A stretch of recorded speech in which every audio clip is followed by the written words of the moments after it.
बंदी छोड़ सतगुरु रामपाल जी परमेश्वर जी की जय हो। सत्साई भाई और बहनों, दया परमपिता परमेश्वर सतगुरु रामपाल जी की, जिनकी विशेष कृपा दृष्टि से आप और हम सभी सत्सेवक भाई बहन तीनों समय की आरती वाली पुस्तिका भक्ति बोध के सरलार्थ को समझने जा रहे हैं, जो सरलार्थ स्वयं सतगुरु रामपाल जी परमेश्वर जी ने अपने कर कमलों से यथार्थ भक्ति बोध नाम की पुस्तिका के माध्यम से आप और हमें दे रखा है।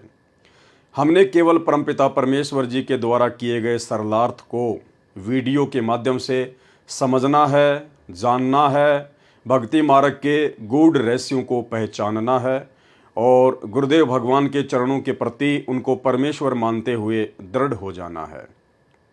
भाई और बहनों, ये तीसरा वीडियो है और अब आगे जो बातें होंगी वो मंगलाचरण से शुरू होंगी, लेकिन मंगलाचरण को पढ़ने से पहले आप और हम सभी भगत भाई बहनों ने परमेश्वर रामपाल जी की वर्तमान समय में परमात्मा वाली वास्तविक स्थिति को जानना बहुत ज़रूरी है। जब तक हम सतगुरु रामपाल जी परमेश्वर जी के परमेश्वर वाली स्थिति को नहीं जानेंगे, नहीं पहचानेंगे, तब तक हमें भक्ति बोध का सरलार्थ समझ में नहीं आएगा। और उनकी वास्तविक परमात्मा वाली स्थिति को जानने के लिए, समझने के लिए हमने आदरणीय गरीबदास जी महाराज जी की जीवन लीला को पढ़ना पड़ेगा, उनकी जीवन लीला को समझना पड़ेगा।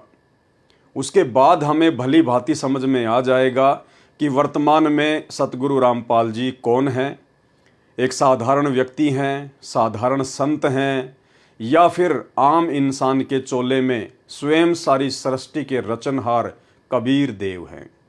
तो भाई और बहनों, समय ज़्यादा ना गवाते हुए हम परमपिता परमेश्वर सतगुरु रामपाल जी का जयकारा लगाएंगे, परमेश्वर जी से आशीर्वाद प्राप्त करेंगे कि परमेश्वर हमें सूक्ष्म दृष्टि प्रदान करें, ताकि हम आपके द्वारा किए गए सरलार्थ को भली भांति पहचान सकें, जान सकें, समझ सकें। तो चलिए परमेश्वर जी से वंदना करते हैं, परमात्मा जी का जयकारा लगाते हैं। बंदी छोड़ सतगुरु रामपाल जी परमेश्वर जी की जय हो।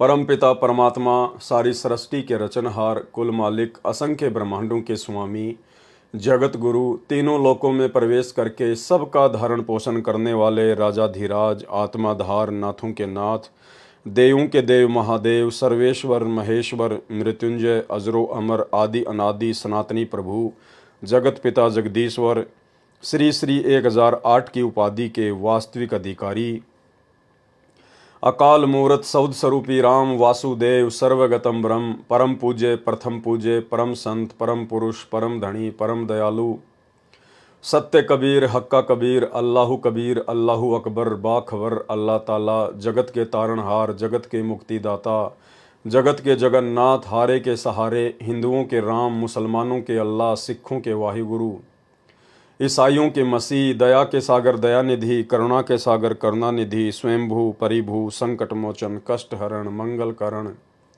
दुख भंजन, अविगत कबीर, निर्विकार निर्विषम परमात्मा, अलय अलेख सतगुरु, आदि अनादि सतगुरु, असली मर्यादा पुरुषोत्तम, असली राम, असली कृष्ण, असली घनश्याम, असली मुरारी, राजाओं के राजा, महाराजाओं के महाराजा, शहंशाहों के शहंशाह, सम्राटों के सम्राट, भगवानों के भगवान, अल्लाहों के अल्लाह, प्रभुओं के प्रभु, मसीहों के मसीह, सच्चे वाहिगुरु, बाबाओं के बाबा, पीरों के पीर, सेठों के सेठ, जगत सेठ, सावड़सा सेठ, सर्वगुण संपन्न, अनंत कोटि कलाओं के स्वामी, अनंत कोटि ब्रह्मांडों के नायक, योगियों में महायोगी, ध्यानियों में महाध्यानी, सिद्धों में परम सिद्ध, ज्ञानियों में तत्वज्ञानी, ब्रह्म ज्ञानी, महाज्ञानी, सर्वश्रेष्ठ ज्ञानी, युवा कबीर, समरथ कबीर, असमवात, अमित ओझा, सच्चे रहनुमा, करीम अल्लाह, सुभान अल्लाह, दुनिया के अंतिम पैगंबर।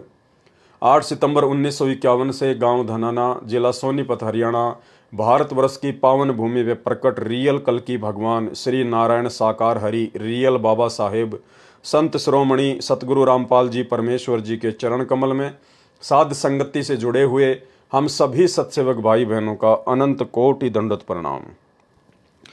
तो भाई और बहनों, भक्ति का मूल होता है सतगुरु, क्योंकि पूर्ण परमात्मा कबीर साहब सतगुरु रूप में ही धरती पर प्रकट होकर अपने तत्व ज्ञान का प्रचार प्रसार करते हैं, अपनी आत्माओं को अपने द्वारा रची गई सृष्टि की वास्तविक जानकारी देते हैं। तो परमेश्वर जी जिस समय पृथ्वी पर सतगुरु रूप में प्रकट होते हैं, और यदि कोई भगत, कोई साधक उनकी सतगुरु रूप में प्रकट इस वास्तविक स्थिति को जान लेता है, पहचान लेता है, और यदि आजीवन मर्यादा में रहकर भक्ति मार्ग पर लगा रहता है, तो भाइयों और बहनों, गुरुदेव भगवान कहते हैं ऐसी आत्मा के मोक्ष में कोई भी संशय नहीं होता है। तो सतगुरु रामपाल जी परमेश्वर जी को पहचानने के लिए जिस प्रकार से आज वो लीलामय रूप में धरती पर प्रकट हैं, एक आम व्यक्ति की तरह परमेश्वर लीला कर रहे हैं हमारी चरम दृष्टि को धोखा देते हुए, ठीक इसी प्रकार भाइयों और बहनों हमने गरीबदास जी महाराज जी की जीवन लीला को समझना है। यदि हमें इनकी जीवन लीला समझ में आ गई तो समझ लीजिएगा आपको सतगुरु रामपाल जी की पूरी जीवन लीला समझ में आ जाएगी। क्योंकि आदरणीय गरीबदास जी महाराज जी ने, जो कि स्वयं कबीर परमात्मा ही थे, और आज से 300 साल पहले इन्होंने डबल रोल किया। ये कबीर साहब स्वयं परमात्मा सतलोक से जिंदा बाबा के रूप में आए, और अपने ही दूसरे रूप में परमात्मा गरीबदास जी का रूप बनाकर पृथ्वी पर पहले से ही प्रकट थे। और परमेश्वर ने ऐसी लीला की कि आम व्यक्ति तो छोड़िए, 21 ब्रह्मांड का स्वामी ज्योति निरंजन भी धोखा खा जाए। तो गरीबदास जी महाराज जी ने जिस प्रकार हमारी चरम दृष्टि को धोखा देते हुए सांसारिक दृष्टि के हिसाब से एक माँ के गर्भ से जन्म लेने की लीला की, और आध्यात्मिक दृष्टि से स्वयंभू प्रकट होने की लीला की, यदि इनकी ये अद्भुत लीला जो इन्होंने लगभग 300 वर्ष पहले की, यदि आज हमारे समझ में आ जाती है तो परमेश्वर रामपाल जी को समझना बेहद आसान है। तो भाइयों और बहनों, क्या क्या समानता है गरीबदास जी महाराज जी की जीवन लीला में और परमेश्वर रामपाल जी की जीवन लीला में। हालांकि दोनों ही कबीर परमात्मा है, गरीबदास जी भी स्वयं ही कबीर परमात्मा है, और परम पूज्य परमेश्वर सतगुरु रामपाल जी भी स्वयं ही कबीर परमात्मा है। लेकिन हमारे लिए वर्तमान में सबसे ज़्यादा महत्व, सबसे अहम महत्व परम पूज्य परमेश्वर रामपाल जी का रहेगा, क्योंकि परमेश्वर रामपाल जी हमारे पूज्य गुरुदेव भगवान के रूप में प्रकट हैं। इसलिए हम भक्तों ने सबसे अधिक प्राथमिकता सतगुरु रामपाल जी परमेश्वर वाले रूप को ही देनी पड़ेगी, यदि वर्तमान में हमें मोक्ष चाहिए तो क्या क्या समानता है दोनों महापुरुषों में। जैसी इन्होंने लीला की, काल को धोखा देते हुए, आप और हम सांसारिक जीवों की चरम दृष्टि को धोखा देते हुए, तो बंदी छोड़ गरीबदास जी महाराज जी का जो प्राकट्य स्थान है वो है हरियाणा में गांव करोथा, और इधर बंदी छोड़ सतगुरु रामपाल जी भगवान का भी जो प्राकट्य स्थान है वो भी हरियाणा में गांव धनाना है, यानी बिल्कुल सेम है, दोनों ही हरियाणा में प्रकट हुए।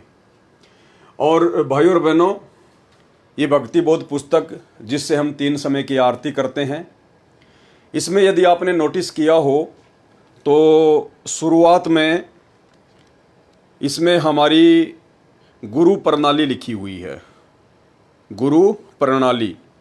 और गुरु प्रणाली में सबसे पहले नंबर पर नाम आता है बंदी छोड़ कबीर साहिब। सबसे पहले जो नाम लिखा है बंदी छोड़ कबीर साहिब जी महाराज। दूसरे नंबर पर लिखा है बंदी छोड़ गरीबदास जी महाराज। तीसरे नंबर पर है संत शीतलदास जी महाराज। यानी बंदी छोड़ जो शब्द है वो केवल इस भक्ति बोध में जो हमारी गुरु प्रणाली है, केवल शुरुआत में 2 महापुरुषों के नाम से पहले ही लगा है।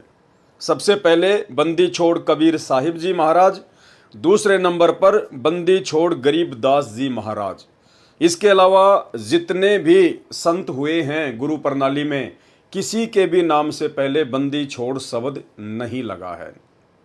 और सबसे लास्ट में जब हमारे पूज्य गुरुदेव जी का नाम आता है तो फिर हम भगत भाई बहन बोलते हैं बंदी छोड़ सतगुरु रामपाल जी भगवान। यानी पूरी गुरु प्रणाली में जिसमें 11 क्रमांक हैं, केवल 3 ही महापुरुषों के नाम से पहले बंदी छोड़ शब्द लगता है। इसका क्या मतलब है? इसका मतलब यह है कि जिस महापुरुष के नाम से पहले बंदी छोड़ शब्द लगता है वो कोई आम प्राणी नहीं होता है, वो कोई आम साधु संत महात्मा नहीं होता है, वो स्वयं परमात्मा ही होता है। बंदी छोड़ शब्द केवल कबीर परमात्मा के नाम से पहले ही लगता है और किसी के नाम से पहले नहीं। तो इससे ये साबित होता है कि संत गरीबदास जी और परम पूज्य परमेश्वर सतगुरु रामपाल जी भगवान, जिन दोनों महापुरुषों के नाम से बंदी छोड़ शब्द लगा है, इसका मतलब बंदी छोड़ शब्द का मतलब होता है कि वो परमेश्वर शुरू से ही बंदी छोड़ की भूमिका निभाता है, वो शुरू से ही परमात्मा की भूमिका निभाता है। अब देखिए भाइयों और बहनों, भूमिका तो नानक जी के रूप में भी स्वयं कबीर परमेश्वर जी ने ही निभाई थी। जब कबीर परमात्मा ने जिंदा महात्मा के रूप में बेई नदी से आदरणीय नानक जी को उनके शरीर से उनकी आत्मा को निकालकर सतलोक लेकर गए और जब वापस उनकी आत्मा को छोड़ने का अभिनय किया, तो हम सबको पता है ज्ञान आधार से कि वापस आदरणीय नानक जी की आत्मा उस शरीर में नहीं आई थी। आदरणीय नानक जी एक अच्छी आत्मा थे, उनको परमेश्वर ने मिनी सतलोक में बैठा दिया था। उनको तो वर्तमान में मनुष्य जन्म देना था, दे दिया होगा या परमेश्वर आगे देंगे, उनकी मौज। उसके बाद नानक जी के रूप में सारी की सारी लीला स्वयं बंदी छोड़ कबीर साहिब जी ने ही की थी। लेकिन फिर भी नानक जी के नाम से पहले बंदी छोड़ शब्द नहीं लगा। क्यों? क्योंकि वो शुरू से ही बंदी छोड़ नहीं थे। नानक जी पहले एक जीव थे, आप और हमारी तरह एक सामान्य प्राणी थे, इंसान थे। जब उनको परमात्मा मिले बेई नदी पर, उसके बाद से परमात्मा ने नानक जी के रूप का सहारा लिया, यानी नानक जी वाले रूप में परमात्मा ने आगे लीलाएं की। इसलिए नानक जी के नाम से पहले बंदी छोड़ नहीं लगता, क्योंकि नानक जी शुरू से ही परमात्मा नहीं थे, शुरू से ही बंदी छोड़ नहीं थे। लेकिन आदरणीय गरीबदास जी के नाम से पहले बंदी छोड़ शब्द लगता है। इसका मतलब ये कोई भगत नहीं थे, कोई सामान्य आत्मा नहीं थी। ये शुरू से ही, जब से परमेश्वर ने संसार की चरम दृष्टि को धोखा देते हुए एक माँ के गर्भ से जन्म लेने वाली लीला की, तभी से ये परमात्मा बंदी छोड़ है। और दूसरी तरफ सतगुरु रामपाल जी परमेश्वर, जिनके नाम से पहले बंदी छोड़ लगता है, इन्होंने भी सांसारिक लोगों की, आप और हमारी चरम दृष्टि को धोखा देते हुए एक माँ के गर्भ से जन्म लेने की अद्भुत लीला करते हुए इन्होंने जो खेल रचा, जो अद्भुत लीला की, वो शुरू से ही की। इसलिए सतगुरु रामपाल जी के नाम से पहले बंदी छोड़ शब्द लगता है। और 650 साल पहले काशी बनारस में कबीर परमेश्वर जो सतलोक से आए थे, वो भी शुरू से ही परमात्मा थे, इसलिए उनके नाम से पहले बंदी छोड़ शब्द लगता है। इसके अलावा इस गुरु प्रणाली में और जितने भी संत महात्मा है, किसी के नाम से पहले भी बंदी छोड़ शब्द नहीं है। ये आप सबके घरों में है। ये हाथ कंगन को आरसी क्या, पढ़े लिखे को फारसी क्या, आप जी इसको पढ़कर देख सकते हैं। तो सबसे पहले नंबर पर है बंदी छोड़ कबीर साहिब जी महाराज, काशी उत्तर प्रदेश। दूसरे नंबर पर बंदी छोड़ गरीबदास जी महाराज, गांव छुडानी, झज्जर, हरियाणा। तीसरे नंबर पर संत शीतलदास जी महाराज। यहाँ बंदी छोड़ नहीं लगा, क्योंकि संत शीतलदास जी गरीबदास जी के शिष्य थे, वो एक जीव आत्मा थी, आप और हमारी तरह। संत शीतलदास जी महाराज, गांव बरहाना, जिला रोहतक, हरियाणा। चौथे नंबर पर संत ध्यानदास जी महाराज। पांचवें नंबर पर संत रामदास जी महाराज। छठवें नंबर पर संत ब्रह्मानंद जी महाराज, गांव करोथा, जिला रोहतक, हरियाणा। सातवें नंबर पर संत जुगतानंद जी महाराज। आठवें नंबर पर संत गंगेश्वरानंद जी महाराज, गांव बाजिदपुर, दिल्ली। नौवें नंबर पर संत चिदानंद जी महाराज, गांव गोपालपुर धाम, सोनीपत, हरियाणा। 10वें नंबर पर संत राम देवानंद जी महाराज, तलवंडी भाई, फिरोजपुर, पंजाब। और 11वें नंबर पर पूर्ण परमेश्वर बंदी छोड़ सतगुरु रामपाल जी भगवान। तो बंदी छोड़ केवल 3 ही महापुरुषों के नाम से पहले लगता है। इसका मतलब आदरणीय गरीबदास जी महाराज शुरू से ही परमात्मा थे, बंदी छोड़ थे, प्रकट होने की लीला की। इसी प्रकार सतगुरु रामपाल जी परमेश्वर शुरू से ही बंदी छोड़ हैं, केवल इन्होंने प्रकट होने की लीला की है। इसके अलावा आदरणीय गरीबदास जी महाराज एक किसान परिवार में आए और जाट बिरादरी में आए। ठीक इसी प्रकार सतगुरु रामपाल जी परमेश्वर वर्तमान में एक किसान परिवार में आए और जाट बिरादरी में ही आए। वैसे संतों की कोई बिरादरी नहीं होती है, कोई जाति नहीं होती है। कहते हैं जाति न पूछो संत की, पूछ लीजियो ज्ञान, मोल करो तलवार का, पड़ी रहन दो म्यान। संतों से केवल ज्ञान पूछना चाहिए, लेकिन हम भाई बहन अपने परमेश्वर की वास्तविक स्थिति को समझने के लिए थोड़ा सा सहारा ले रहे हैं। तीसरे नंबर पर आदरणीय गरीबदास जी महाराज जी के मुंह बोले माता पिता, जिनकी माता जी का नाम था श्रीमती रानी देवी और जिनके पिताजी का नाम था श्री बलराम जी। ठीक इसी प्रकार सतगुरु रामपाल जी परमेश्वर जी के मुंह बोले माता पिता का नाम, माता जी का नाम था भगतमती इंद्रो देवी और पिताजी का नाम था श्री नंदराम जाट। आदरणीय गरीबदास जी महाराज जी साधारण वेशभूषा में रहा करते थे, जिस प्रकार हरियाणा का आम व्यक्ति रहता है, या विशेषकर हरियाणा के जाट समाज से संबंधित जो किसान भाई है वो पहना करते थे, धोती कुर्ता या कुर्ता पायजामा। इन्होंने कोई भी आडंबर, लाल कपड़े, पीले कपड़े, कोई भी विशेष आडंबर इन्होंने अपने जीवन में नहीं किया।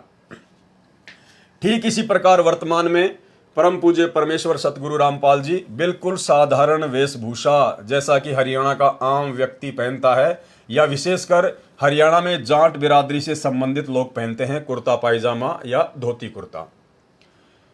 आदरणीय गरीबदास जी महाराज जी ने शादी भी की और संतान भी उत्पन्न हुई। उनकी 6 संतानें थी। इधर परमेश्वर रामपाल जी ने भी लीलामय रूप से शादी भी की और संतान उत्पत्ति भी हुई, 4 संतान। यहाँ एक चीज हमें समझने की आवश्यकता है भाइयों और बहनों, क्योंकि यह अध्यात्म है, ये काल मिनट मिनट में मन में शंका पैदा करेगा। अब आप कहेंगे कि भाई जब गरीबदास जी महाराज स्वयं ही बंदी छोड़ थे, और बंदी छोड़ तो केवल कबीर परमात्मा ही हो सकता है, तो बंदी छोड़ का तो नूरी शरीर होता है, उनका तो तेज पुंज का शरीर होता है, उनके पास तो अखंड शब्द शक्ति होती है। वे आप और हम जैसे आम प्राणियों की तरह शरीर से बच्चे पैदा नहीं करते। तो फिर कैसे उन्होंने शादी की, क्यों उन्होंने संतान उत्पत्ति की? तो भाई और बहनों, सारा का सारा जो खेल है ये परमेश्वर की लीला के अंतर्गत है। परमेश्वर को कहते हैं अविगत, यानी जिसकी गति को कोई ना जान सके। ये लीला परमपिता परमेश्वर जी ने क्यों की, आदरणीय गरीबदास जी ने क्यों की? क्योंकि जब परमेश्वर सतगुरु रूप में धरती पर प्रकट होते हैं तो ये काल उस समय तक धरती पर इतना पाखंड फैला देता है, शास्त्रों के विरुद्ध समाज में इतना मनमाना आचरण फैला देता है कि आदमी भक्ति और भगवान की परिभाषा से कोसों दूर हो जाता है। तो आदरणीय गरीबदास जी महाराज जी के आने से पहले, प्रकट होने से पहले, आम समाज में भक्ति मार्ग में एक धारणा प्रचलित थी कि भाई अगर परमात्मा प्राप्ति करनी है तो आजीवन ब्रह्मचार्य का पालन करना पड़ेगा, गृहस्थ जीवन में रह के परमात्मा की प्राप्ति नहीं की जा सकती। तो इस मिथ्या का, इस झूठ का, इस पाखंड का, इस शास्त्र विरुद्ध मनमाने आचरण का खंडन करते हुए आदरणीय गरीबदास जी महाराज जी ने लीलामय रूप से शादी भी की और 6 बच्चे भी उत्पन्न किए। और इन्होंने समाज में एक संदेश दिया कि जिस प्रकार से मैं गरीबदास शादीशुदा होते हुए, संतान उत्पत्ति करते हुए मैंने अंत में परमात्मा पाया, मैंने मोक्ष की प्राप्ति की। अर्थात यदि आपकी भक्ति विधि सही है, आपका गुरु पूर्ण है और आप यदि आजीवन गुरु मर्यादा में और गुरु वचन में रहते हैं तो आपके मोक्ष में कोई संशय नहीं है। भाई और बहनों, इस बात को और अच्छे से समझने के लिए, क्योंकि गरीबदास जी के जीवन से ही हमने सतगुरु रामपाल जी परमेश्वर जी के जीवन को समझना है, ठीक यही लीला सतगुरु रामपाल जी परमेश्वर जी ने की। इसी मिथ्या धारणा को तोड़ने के लिए सतगुरु रामपाल जी परमेश्वर जी ने वैसी ही लीला की, क्योंकि परमेश्वर ने यह दिखाना था कि गरीबदास जी के जीवन को आधार बनाकर ही मेरे भगत मेरी जीवन लीला को समझ पाएंगे। तो परमेश्वर सतगुरु रामपाल जी ने आदरणीय गरीबदास जी महाराज जी के शादी विवाह करने और संतान उत्पत्ति करने को लेकर अपने सत्संग में क्या बताया। परमेश्वर ने बताया कि गरीबदास जी तो स्वयं बंदी छोड़ थे, परमात्मा थे, उनको बच्चे उत्पन्न करने की आवश्यकता नहीं थी, लेकिन उन्होंने ऐसा क्यों किया? समाज में प्रचलित उस झूठी धारणा का खंडन करने के लिए कि भैया गृहस्थ आश्रम में रहकर यदि आप संयमित रहते हैं और यदि आप पूर्ण गुरु धारण करके आजीवन मर्यादा में रह के भक्ति करते हैं तो इस आत्मा के पूर्ण मोक्ष में कोई संशय नहीं है। तो सुनिए सतगुरु रामपाल जी परमेश्वर जी के मुख कमल से वो अमर सत्संग, जिसमें उन्होंने आदरणीय गरीबदास जी महाराज जी के पूर्ण परमात्मा होते हुए भी शादी करने और बच्चे उत्पन्न करने को लेकर क्या कुछ कहा है। और उसके बाद में आपको आसानी से समझ में आ जाएगा कि ठीक वही लीला सतगुरु रामपाल जी परमेश्वर जी ने वर्तमान में शादी करने और संतान उत्पत्ति करके की है। तो सुनिए गुरुदेव के मुख कमल से छोटा सा सत्संग। लेकिन बंदी छोड़ गरीबदास जियों ने इसको बहुत आसान किया है। इसको ऐसा मार्ग बता दिया है कि आप काम करते हुए अपने खेत में, जैसे उन्होंने उदाहरण दे के बताया, नहीं तो उस भगवान ने यहां पर आने की कोई आवश्यकता नहीं थी और ना ही उन्होंने बच्चे पैदा करने की आवश्यकता थी, क्योंकि वो पूर्ण ब्रह्म परमात्मा थे। लेकिन हमारे इस भ्रम को दूर करने के लिए कि आपके मन में क्या जमा हो चुकी, हमारे अंदर भी यही थी। हम तो एक साधारण सा अपना नाम ले लिया करते थे, आरती कर लिया करते थे, जब तक हमने पूर्ण ज्ञान नहीं हुआ था, इस उद्देश्य से कि हमारे थोड़े बहुत काम सर जाएंगे, भगवान की आरती कर लें। बाकी प्राप्ति की हमें कोई उम्मीद नहीं थी, परमात्मा प्राप्ति की। जब से बंदी छोड़ गरीबदासियों का कबीर साहिब का ज्ञान देखा, इसको समझा, और वे साथ में ये भी पता चला कि ये गृहस्थी थे, बाल बच्चेदार थे, इन्होंने अपने बच्चों के सारी ये क्रियाक्रम किया, विवाह भी किया और साथ में उनका पालन पोषण भी किया और फिर भक्ति करके परमात्मा प्राप्ति भी की। तो जब हमारे मन में यह कुछ उत्सुकता पैदा हुई कि जब बंदी छोड़ गरीबदास जी सारे काम को करते हुए पार हुए तो हम भी हो सकते हैं। उसके बाद आदरणीय गरीबदास जी महाराज जी को सतलोक से चलकर स्वयं परमात्मा आकर मिले। कहाँ मिले? गांव छुडानी के खेतों में। जिस समय गरीबदास जी महाराज अपने कुछ 10-12 साथियों के साथ में गायें चरा रहे थे, उस समय जिंदा महात्मा के रूप में कबीर परमेश्वर इनको आकर मिले और जिसके प्रत्यक्ष दृष्टा इनके साथी 8-10 जो गवाले थे, जो पाली थे, जो इनके साथ में गौवें चरा रहे थे, उन्होंने भी उनको देखा।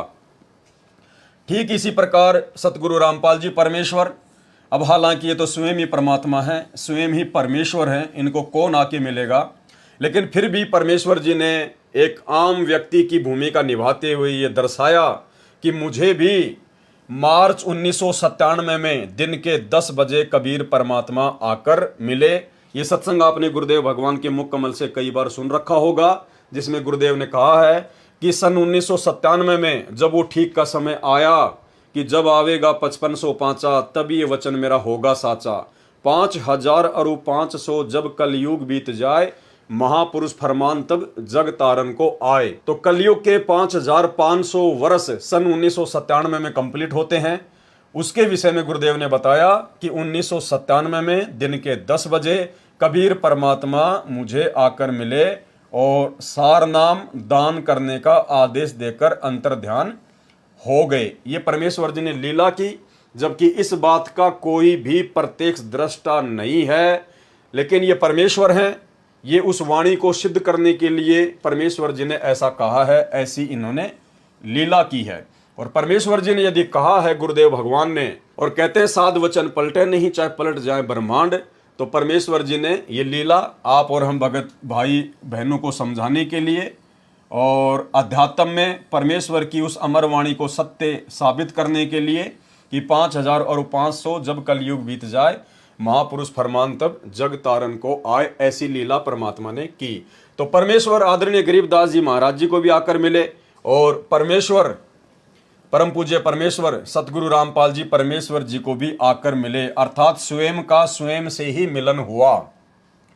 उसके बाद में आदरणीय गरीबदास जी महाराज जी ने परमात्मा के मिलने से पहले भी चमत्कार किया, जिससे ये सिद्ध हो, ये साबित हो कि आदरणीय गरीबदास जी कोई सामान्य व्यक्ति नहीं थे, बल्कि स्वयं ही बंदी छोड़ थे, कबीर परमात्मा थे। क्या चमत्कार किया इन्होंने? जब आदरणीय गरीबदास जी महाराज लीलामय रूप से मात्र 3 ही दिन के हुए थे, मात्र 3 ही दिन के, तीसरे दिन इन्होंने अर्जुन और सरजुन को गांव छुडानी में बुलवाकर सार नाम दिया। कब? मात्र 3 दिन की आयु में, जब गरीबदास जी मात्र 3 दिन के ही थे। तो इससे साबित होता है कि गरीबदास जी महाराज जी स्वयं परमात्मा थे, स्वयं ही कबीर साहिब थे। अब यहां सतगुरु रामपाल जी परमेश्वर जी ने परमात्मा के मिलने से पूर्व, यानी 1997 में परमात्मा के मिलने से पूर्व उन्होंने क्या चमत्कार किया, कैसे उन्होंने ये साबित किया कि मैं स्वयं कबीर परमात्मा हूं, कोई परमात्मा का भेजा हुआ संत नहीं हूं। तो परमात्मा के मिलन से पूर्व चमत्कार सन 1992 की यह घटना है, क्योंकि सतगुरु रामपाल जी परमेश्वर जी ने लीलामय रूप से मुंह बोला गुरु बनाते हुए आदरणीय राम देवानंद जी को 17 फरवरी 1988 को नाम दीक्षा ली थी। और आदरणीय राम देवानंद जी से परमात्मा ने लीलामय रूप में सत्संग करने की जो आज्ञा थी वो ली थी 1993 में।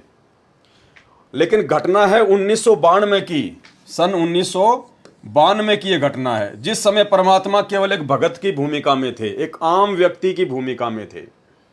तो 1992 की वो घटना जिसका जिक्र परमात्मा ने अपने ही छोटे भाई महेंद्र के मुख से करवाया। सतगुरु रामपाल जी परमेश्वर जी के छोटे भाई महेंद्र जी, जिन्होंने अपना इंटरव्यू दिया सन 2013 में सतलोक आश्रम बरवाला में, और अपने इंटरव्यू में उन्होंने कहा कि एक समय मेरी नौकरी भी रोहतक में थी, क्योंकि वो हरियाणा पुलिस में डीजी के ड्राइवर थे, और सतगुरु रामपाल जी परमेश्वर जी उस समय जूनियर इंजीनियर की नौकरी करते थे। तो दोनों की पोस्टिंग हरियाणा के रोहतक में थी। तो महेंद्र जी ने बताया कि जब लंच होता था तो गुरुजी मेरे पास में आ जाया करते थे। उस समय तक मैंने नाम दीक्षा नहीं ली थी, वो मुझे बहुत समझाया करते थे, लेकिन ये ज्ञान मेरी समझ में नहीं आया। लेकिन काफ़ी समय बाद में जब उन्होंने ज़्यादा ही दबाव डाला तो मैंने कहा जी मैं भक्ति तो कर लूँ, मैं नाम दीक्षा तो ले लूँ, लेकिन मेरे से शराब नहीं छूटती है, ये ड्रिंक करना नहीं छूट रहा मेरे से।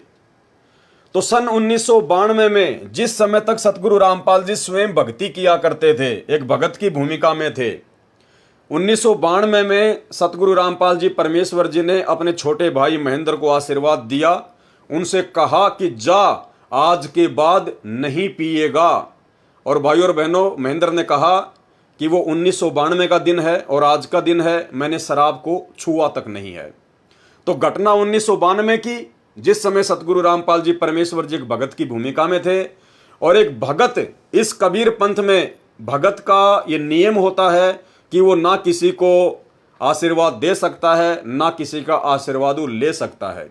लेकिन परमेश्वर रामपाल जी ने अपने आप को परमात्मा साबित करना था, इसलिए परमेश्वर ने परमात्मा के मिलन से पूर्व एक भगत की भूमिका में सन 1992 में यह चमत्कार किया, और उसके बाद महेंद्र का जीवन बदल गया। उसने कभी जिंदगी में शराब को छुआ भी नहीं। ये महेंद्र का कहना है कि मैंने शराब को छुआ नहीं, उसने छुआ या नहीं छुआ ये हमें नहीं पता, लेकिन उसका अपने इंटरव्यू में ये कहना है। लेकिन घटना 1992 की है, जो महेंद्र जी स्वयं अपने मुख कमल से बोल रहे हैं। तो सुनिए महेंद्र जी का ये छोटा सा इंटरव्यू, ताकि आपको यकीन हो कि हाँ, सतगुरु रामपाल जी परमेश्वर शुरू से ही परमात्मा है, ना कि 1994 में या 97 में जाकर वो परमात्मा बने हैं। फिर मेरे जीवन में एक ऐसी घटना घटी, 1992 की बात है, कि मैं एक डीआईजी को लेकर के मधुबन गया हुआ था, पुलिस ट्रेनिंग सेंटर के अंदर। रात को वहाँ ठहरे, मैं सुबह सोकर उठा तो मैंने देखा, मैं चारपाई पर लेटा हुआ, मेरी आंखें खुल गई। तो लेटे लेटे मैं क्या देख रहा हूँ कि मेरे पैरों की तरफ उस मकान यानी कमरे में 2 खिड़कियाँ थी। एक खिड़की में महाराज जी कम से कम 8-10 फीट ऊपर आसमान में बैठे हैं, वो सीन मुझे आज तक याद है। काले रंग के चश्मे लगा रखे थे, लाइनिंग वाला शर्ट, काली पैंट, और ऐसे बैठे हैं जैसे पद्मासन होता है, हाथ जोड़कर। तो संत रामपाल जी की तरफ 2 पैर दिखाई दे रहे हैं, घुटने से नीचे बिल्कुल लाल रंग के, जैसे सूर्य सुबह निकलता है। तो मैं देख कर डर गया। मैंने अपनी घड़ी देखी, उस द्वार पे एक घड़ी लगी हुई थी, उसको देखा भी 7 बज गए हैं। दूसरी खिड़की से देखा तो शहतूत का पेड़ है, चिड़िया बैठी हैं, लेकिन मैं ये सीन क्या देख रहा हूँ। कम से कम 5 मिनट मैंने सीन को देखा, तो मैं डर गया कि मैंने समझा कि भी कहीं गुरु जी मर गए हैं, उनकी आत्मा मुझे मिलने के लिए आ रही है। उस समय फ़ोन भी नहीं थे, मैं DIG को बोल भी नहीं सकता था कि मेरा भाई मर गए हैं। तो मैं बहुत चिंतित हो गया। हम 1 बजे मधुबन से रोहतक के लिए चले, हम लोग 3 बजे वहाँ पहुँच गए। मैं गाड़ी खड़ी करके सीधा मकान पे गया, गुरुजी के मकान के ऊपर। तो जाके मैंने देखा गुरुजी ठीक ठाक मिले, मन में शांति हुई। तो गुरुजी ने पूछा भी कैसे आना हुआ आज दिन में, कैसे टाइम मिल गया। तो मैंने घटना के बारे में बताया। मैंने कहा जी मैंने तो ऐसे ऐसे एक घटना देखी सुबह सुबह, मैं डर गया कहीं आप मर ना गए हो। तो महाराज जी ने कहा कि मेरे स्वरूप में कबीर परमेश्वर आए थे और अब आपको भक्ति मिल जाएगी। तो मैंने कहा जी मैं तो ड्रिंक्स वगैरह कर लेता हूँ, वो छूटती नहीं, भक्ति कैसे करूँगा। तो गुरु जी ने कहा जा आज के बाद नहीं पिएगा। तो उनके एक शब्द से ऐसी दीवार खड़ी हो गई कि आज 1992 की बात है, आज 2013 हो गया, यानी लगभग 21 वर्ष हो गए। वो आज तक मैंने शराब को छुआ तक नहीं है। उसके बाद आदरणीय गरीबदास जी महाराज जी की जीवन लीला को जब हम गहराई से पढ़ेंगे तो उन्होंने सैकड़ों ऐसे चमत्कार किए हैं जो केवल परमात्मा ही कर सकता है, दूसरा कोई नहीं कर सकता है। ये बात अलग है कि आदरणीय गरीबदास जी महाराज जी ने आज से 300 वर्ष पहले जब वे धरती पर प्रकट थे तो उन्होंने प्रत्यक्ष चमत्कार किए थे। जैसे उन्होंने गंगा जी को सहारनपुर में जो है वो प्रकट कर दिया। एक बार उन्होंने गंगा जी को अपने गांव छुडानी में भी जो है प्रकट कर दिया अपने माता जी को स्नान करवाने के लिए। और भी बहुत सारे इन्होंने चमत्कार किए। और उस समय इनके द्वारा जो प्रत्यक्ष चमत्कार किए जाते थे उनका रीज़न ये था कि गरीबदास जी के समय में भक्ति युग नहीं था, वो प्राइम टाइम नहीं था, मोक्ष प्राप्ति का समय नहीं था। इसलिए परमात्मा ने उस समय लोगों को चमत्कार दिखा दिखा कर ही भक्ति मार्ग से जोड़ना था, क्योंकि उस समय इन्होंने पूरी सृष्टि रचना का और मूल ज्ञान का पूर्ण खुलासा नहीं किया था, क्योंकि उस समय तक इस ज्ञान का खुलासा नहीं करना था। इसलिए उन्होंने आत्माओं को थोड़ा बहुत ज्ञान समझाकर और मंत्र देकर जोड़ा, ताकि उन आत्माओं के बारंबार मनुष्य जन्म होते होते वर्तमान कलयुग की पिछली पीढ़ी तक वो आ जाएं। इसलिए उन्होंने प्रत्यक्ष चमत्कार दिखाए। लेकिन वर्तमान का जो समय है, जिस समय सतगुरु रामपाल जी परमात्मा धरती पर प्रकट हो चुके हैं, ये जो पिछली पीढ़ी है, इस समय परमेश्वर जी ने प्रत्यक्ष चमत्कार नहीं करने थे, क्योंकि ये जो समय है ये परमेश्वर ने ज्ञान मार्ग का समय रखा हुआ है। यानी परमेश्वर जी ने ज्ञान समझाकर ही आत्माओं को अपनी शरण में लेना है और ज्ञान समझाकर ही परमात्मा ने अपनी पहचान करवानी है कि सतगुरु के रूप में वर्तमान में धरती पर कौन प्रकट है। अगर ये परमात्मा आज आदरणीय गरीबदास जी महाराज जी की तरह सीधे चमत्कार करने लग जाए, सीधे सीधे मुर्दों को जिंदा करने लग जाए, या आशीर्वाद देकर मुर्गी को हाथी बना दे, हाथी को मुर्गी बना दे, तो पूरी दुनिया इनके पीछे लग जाएगी, पूरी दुनिया। और फिर ये पता ही नहीं चल पाएगा कि कौन व्यक्ति इनके ज्ञान को समझकर इनसे जुड़ रहा है और कौन व्यक्ति देखा देखी में अंधभक्ति के तहत जुड़ रहा है। जिस प्रकार छोटे मोटे बाबा आजकल जैसे बागेश्वर धाम वाले धीरेन्द्र शास्त्री, वो पंडोखर सरकार वगैरह, ये छोटे मोटे चमत्कार दिखा देते हैं, सिद्धियाँ दिखा देते हैं अपने पूर्व जन्म की भक्ति कमाई से। किसी के काका मामा चाचा फूफा का नाम बता देते हैं, तेरे मन में क्या है वो बता देते हैं, जिस कारण से आज लाखों लोग उनके पीछे अंधे होके लग रहे हैं। अगर यही चमत्कार ये परमात्मा करने लग जाता, इस प्रकार का पाखंड अगर ये परमात्मा करने लग जाता, तो भाई और बहनों आज इनके पीछे इतनी जनता होती कि पूरे बरवाला में पैर रखने की जगह नहीं मिलती। लेकिन परमेश्वर ने ऐसा नहीं करना था, क्योंकि ये भक्ति मार्ग है, यथार्थ सत्य भक्ति मार्ग है, शास्त्र अनुकूल भक्ति मार्ग है। परमात्मा ने अपनी हंस आत्माओं को, जिनके लिए परमात्मा युगों युगों से भटक रहे हैं, काल के साथ आंख मिचोली का खेल खेलते हुए, तो परमेश्वर ने केवल अपना सत्य आध्यात्मिक ज्ञान देकर, सृष्टि रचना का ज्ञान देकर जीव आत्माओं से ज्ञान आधार से अपनी पहचान करवानी है। और जो आत्मा इनको ज्ञान से पहचानेगी वही आत्मा सतलोक जाने की अधिकारी होगी। इसलिए आज सतगुरु रामपाल जी परमेश्वर जी ने प्रत्यक्ष चमत्कार ना करके गुप्त रूप में सैकड़ों नहीं बल्कि लाखों चमत्कार किए हैं। इन्होंने मुर्दों को जिंदा किया है। ऐसे ऐसे असाध्य रोगों से पीड़ित लोग जिनको देश की बड़ी बड़ी हॉस्पिटल, एम्स, पीजीआई, अपोलो, वहाँ के डॉक्टरों ने जवाब दे दिया कि हमारे पास आपके रोग का कोई इलाज नहीं है, मेडिकल साइंस इसके आगे फेल है, इतने दिनों बाद में आपकी मृत्यु निश्चित है। और जब से उन लोगों ने सतगुरु रामपाल जी परमेश्वर जी से नाम दीक्षा ली, आज वो घोड़े की तरह बिल्कुल स्वस्थ हैं। कोई कह भी नहीं सकता कि ये रोग आपको कभी जीवन में था। तो परमेश्वर ने सैकड़ों नहीं, हजारों नहीं बल्कि लाखों ऐसे गुप्त चमत्कार किए हैं, जिनके चमत्कारों से प्रभावित होकर आज लाखों की संख्या में भगत लोग इनके भक्ति मार्ग पर लगे हुए हैं। इसके अलावा आदरणीय गरीबदास जी महाराज जी ने सदग्रंथ साहिब की रचना की। सदग्रंथ साहिब जिसमें भक्ति का पूरा विधान है, जो कि 5वां वेद भी कहा जाता है, जिसमें 24,000 वाणियां हैं। और सदग्रंथ साहिब की एक मुख्य खासियत, सदग्रंथ साहिब जिसमें 24,000 वाणियां हैं, जो गरीबदास जी महाराज जी ने संत गोपाल दास जी को निमित्त बनाकर लिखवाया था, जिसका वर्तमान में आश्रमों में पाठ चलता है। भाइयों और बहनों, उस अमर ग्रंथ में पूरे विश्व की सभी भाषाओं का समावेश है। यानी पूरी दुनिया के जितने भी देश हैं, उन देशों में जो जो भाषा चलती है, हर भाषा के शब्द आदरणीय गरीबदास जी महाराज जी के सदग्रंथ साहिब में लिपिबद्ध हैं। यानी ऐसा ग्रंथ केवल बंदी छोड़ी लिख सकते हैं, परमात्मा ही लिखवा सकते हैं, दूसरा कोई नहीं लिखवा सकता, क्योंकि पूरे विश्व की भाषाओं के ज्ञाता केवल परमात्मा ही हो सकते हैं। अवधपुरी एक नगर निधाना, ता अवतार धरे मोरे प्राणा, 20 वर्ष की उम्र पुनीता, मात पिता भय काल सनीपा। पड़ा काल दुर्भिक्षता ही, पृथ्वी डोल गई रे भाई। करुण जी को बता रहे हैं काकभूषण जी के भाई, एक बार जब मैं 20 वर्ष की उम्र का था, एक दुर्भिक्ष काल, बहुत भयंकर काल पड़ा और मेरे माता पिता सब मृत्यु को प्राप्त हो गए। पड़ा काल दुर्भिक्षता ही, पृथ्वी डोल गई रे भाई। कहते पृथ्वी भी डोल गई, इतना वहां पर नरसंहार हुआ, मर गए दुनिया, प्राणी सब, पशु पक्षी तरफ तरफ का मर गए। पड़ा काल दुर्भिक्ष अपारा, मनुष्य मनुष्य का करे आहारा। कितनी प्यारी लैंग्वेज बोली जा रही है गरीबदास साहिब जी, जो कभी पढ़े नहीं थे और अशिक्षित थे, और कितनी अच्छी लैंग्वेज उन्होंने बोला है। ये वो विद्वान थे।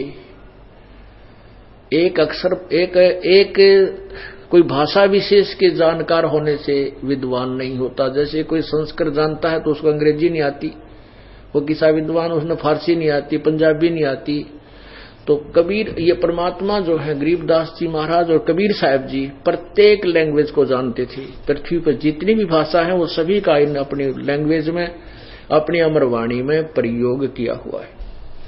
तो इससे सिद्ध है कि ये विद्वान थे।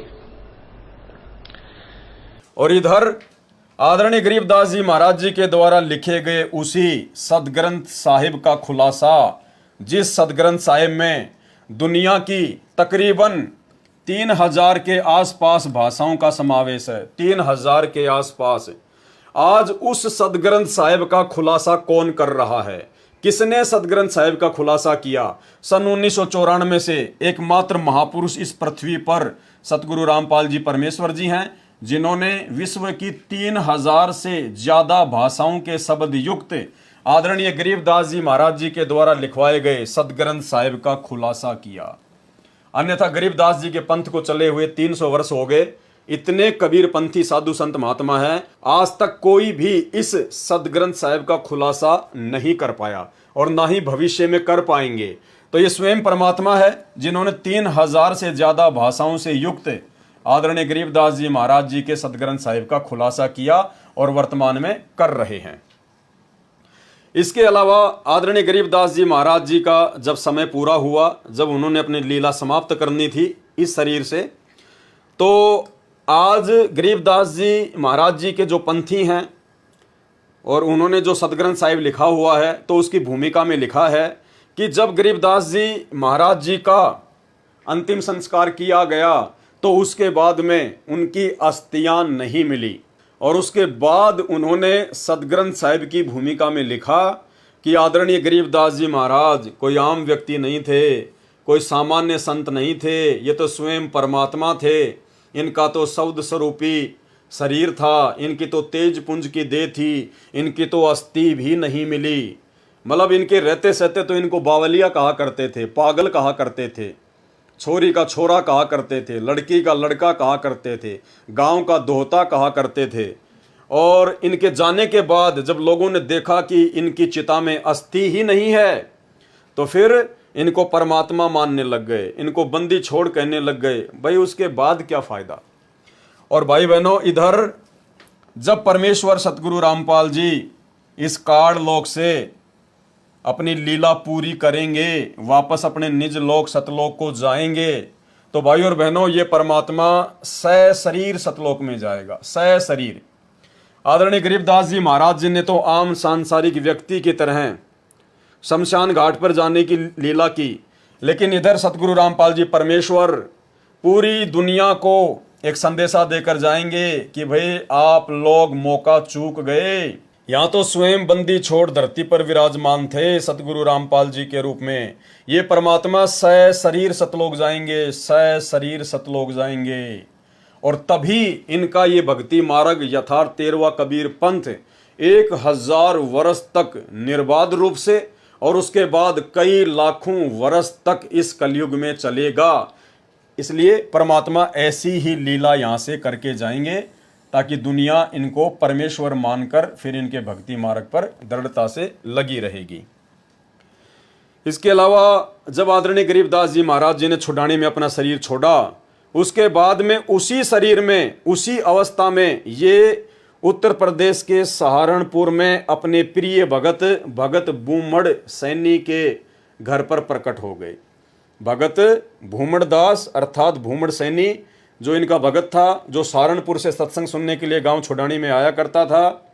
एक समय जब वो भगत आया हुआ था तो गुरुदेव भगवान ने बताया कि आदरणीय गरीबदास जी ने कहा कि भाई आज के बाद आपको गांव छुड़ानी में नहीं आना है। कारण पूछा तो परमेश्वर जी ने बताया, गरीबदास जी ने बताया कि मैं आपके पास सहारनपुर में ही आऊँगा। तो इन्होंने छुड़ानी में शरीर छोड़ने के बाद में उसी शरीर में ये लगभग 35 वर्ष तक उत्तर प्रदेश के सहारनपुर में रहे। और भाई और बहनों, इधर सतगुरु रामपाल जी परमेश्वर वर्तमान में भी शब्द रूप में अपने सतसेवक बच्चों के घरों पर विराजमान हैं, प्रकट हैं। और सतलोक जाने के बाद भी ये परमात्मा शब्द रूप में अपने प्रत्येक बच्चे के साथ में, अपने प्रत्येक भक्तों के घरों में, जो भगत अपने घर को ही आश्रम बना लेंगे उन भक्तों के घरों पर परमात्मा विराजमान रहेंगे, प्रकट रहेंगे शब्द रूप में। और जब भगत को आवश्यकता पड़ी परमेश्वर के शरीर की, तो ये तो परमात्मा है, ये तो शरीर भी धारण कर लेगा, इसमें कोई संशय नहीं है। और इस प्रकार की लीलाएं परमात्मा करेंगे जिससे भक्तों का दृढ़ विश्वास भक्ति मार्ग पर लाखों साल तक बना रहेगा। तो भाइयों और बहनों, ये कुछ समानताएं हैं जो हमें ये शिक्षा देती हैं, हमारे विश्वास को दृढ़ करती हैं कि जिस प्रकार आदरणीय गरीबदास जी महाराज जी ने भी एक आम व्यक्ति की लीला की, एक आम सांसारिक पुरुष की इन्होंने लीला की, और अंत में पता चला कि ये तो परमात्मा थे, तो बंदी छोड़ते स्वयं ही कबीर साहिब थे। और इधर वही सारी की सारी लीला सतगुरु रामपाल जी परमेश्वर जी ने की है और कर रहे हैं और आने वाले समय में करेंगे। तो इससे साबित हो जाता है कि सतगुरु रामपाल जी परमेश्वर धरती पर स्वयं परमात्मा हैं, बंदी छोड़ हैं, सारी सृष्टि के रचनहार हैं। और हम भक्तों को किसी भी प्रकार का कोई डाउट इनकी लीला के ऊपर, इनके लीला में जीवन चरित्र के ऊपर नहीं होना चाहिए। इसके अलावा आदरणीय गरीबदास जी महाराज जी ने 24,000 वाणियों से युक्त सतग्रंथ साहिब को लिखवाया, उनकी रचना करवाई, लेकिन आदरणीय गरीबदास जी महाराज जी ने उन वाणियों का कभी खुलासा नहीं किया। कभी भी इन्होंने खुलासा नहीं किया, केवल वाणियां इन्होंने लिखवा दी सदग्रंथ साहिब के रूप में। और इधर सतगुरु रामपाल जी परमेश्वर जी उसी सदग्रंथ साहिब का खुलासा कर रहे हैं। भक्ति बोध, यथार्थ भक्ति बोध नामक पुस्तक में उन्होंने आदरणीय गरीबदास जी महाराज जी के सदग्रंथ साहिब का खुलासा किया। और सन 1994 में जब सतगुरु रामपाल जी परमेश्वर जी ने सत्संग करना शुरू किए, तो सन 1994 से लेकर 2000 तक आदरणीय गरीबदास जी महाराज जी के सदग्रंथ साहिब को आधार बनाकर ही सतगुरु रामपाल जी ने सत्संग किए, प्रवचन किए और उस ग्रंथ साहिब का पूर्ण खुलासा किया। आप जी 1997 के जिंद के सत्संग, रोहतक के सत्संग और करोथा के सत्संग सुन सकते हैं। वो जितने भी सत्संग हैं जो कि ऑडियो में हैं, सारे के सारे आदरणीय गरीबदास जी महाराज जी के द्वारा लिपिबद्ध करवाए गए विश्व की 3000 से ज़्यादा भाषाओं के शब्दों युक्त सदग्रंथ साहिब को आधार बनाकर ही पूज्य गुरुदेव जी ने सत्संग किया। तो लिखा आदरणीय गरीबदास जी महाराज जी ने और आज उसका खुलासा किया सतगुरु रामपाल जी परमेश्वर जी ने। यानी पूरे विश्व की भाषाओं के जानकार या तो गरीबदास जी महाराज जी थे या वर्तमान में सतगुरु रामपाल जी परमेश्वर जी हैं। अवधपुरी एक नगर निधाना, ता अवतार धरे मोरे प्राणा। 20 वर्ष की उम्र पुनीता, मात पिता भय काल सनीपा।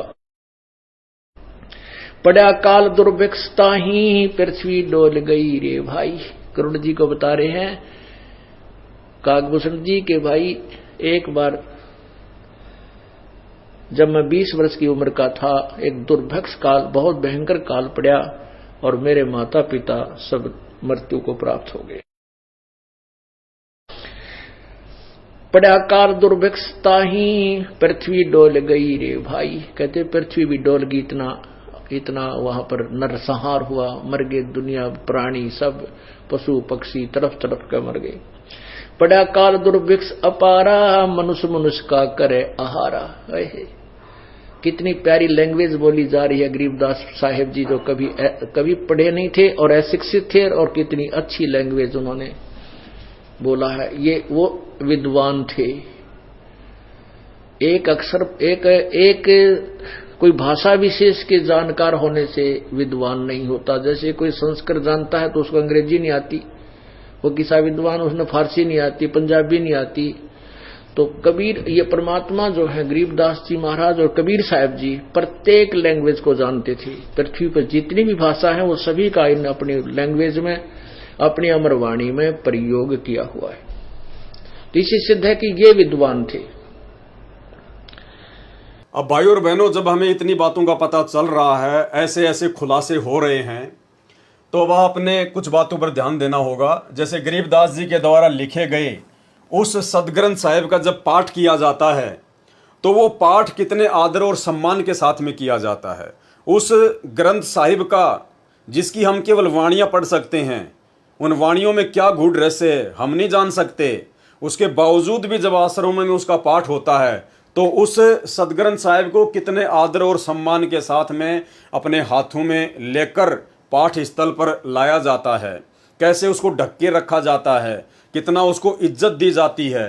तो ठीक इसी प्रकार भाई और बहनों, यही विशेष आदर और सम्मान वर्तमान में सतगुरु रामपाल जी परमेश्वर जी ने उसी सदग्रंथ साहिब से मुख्य वाणियां निकालकर हमें जो भक्ति बोध पुस्तक बनाकर दी है 3 समय की आरती के लिए, तो हमारा भी ये दायित्व बनता है, कर्तव्य बनता है कि हम इस पुस्तिका का विशेष तौर पर स्वच्छता का ध्यान रखें।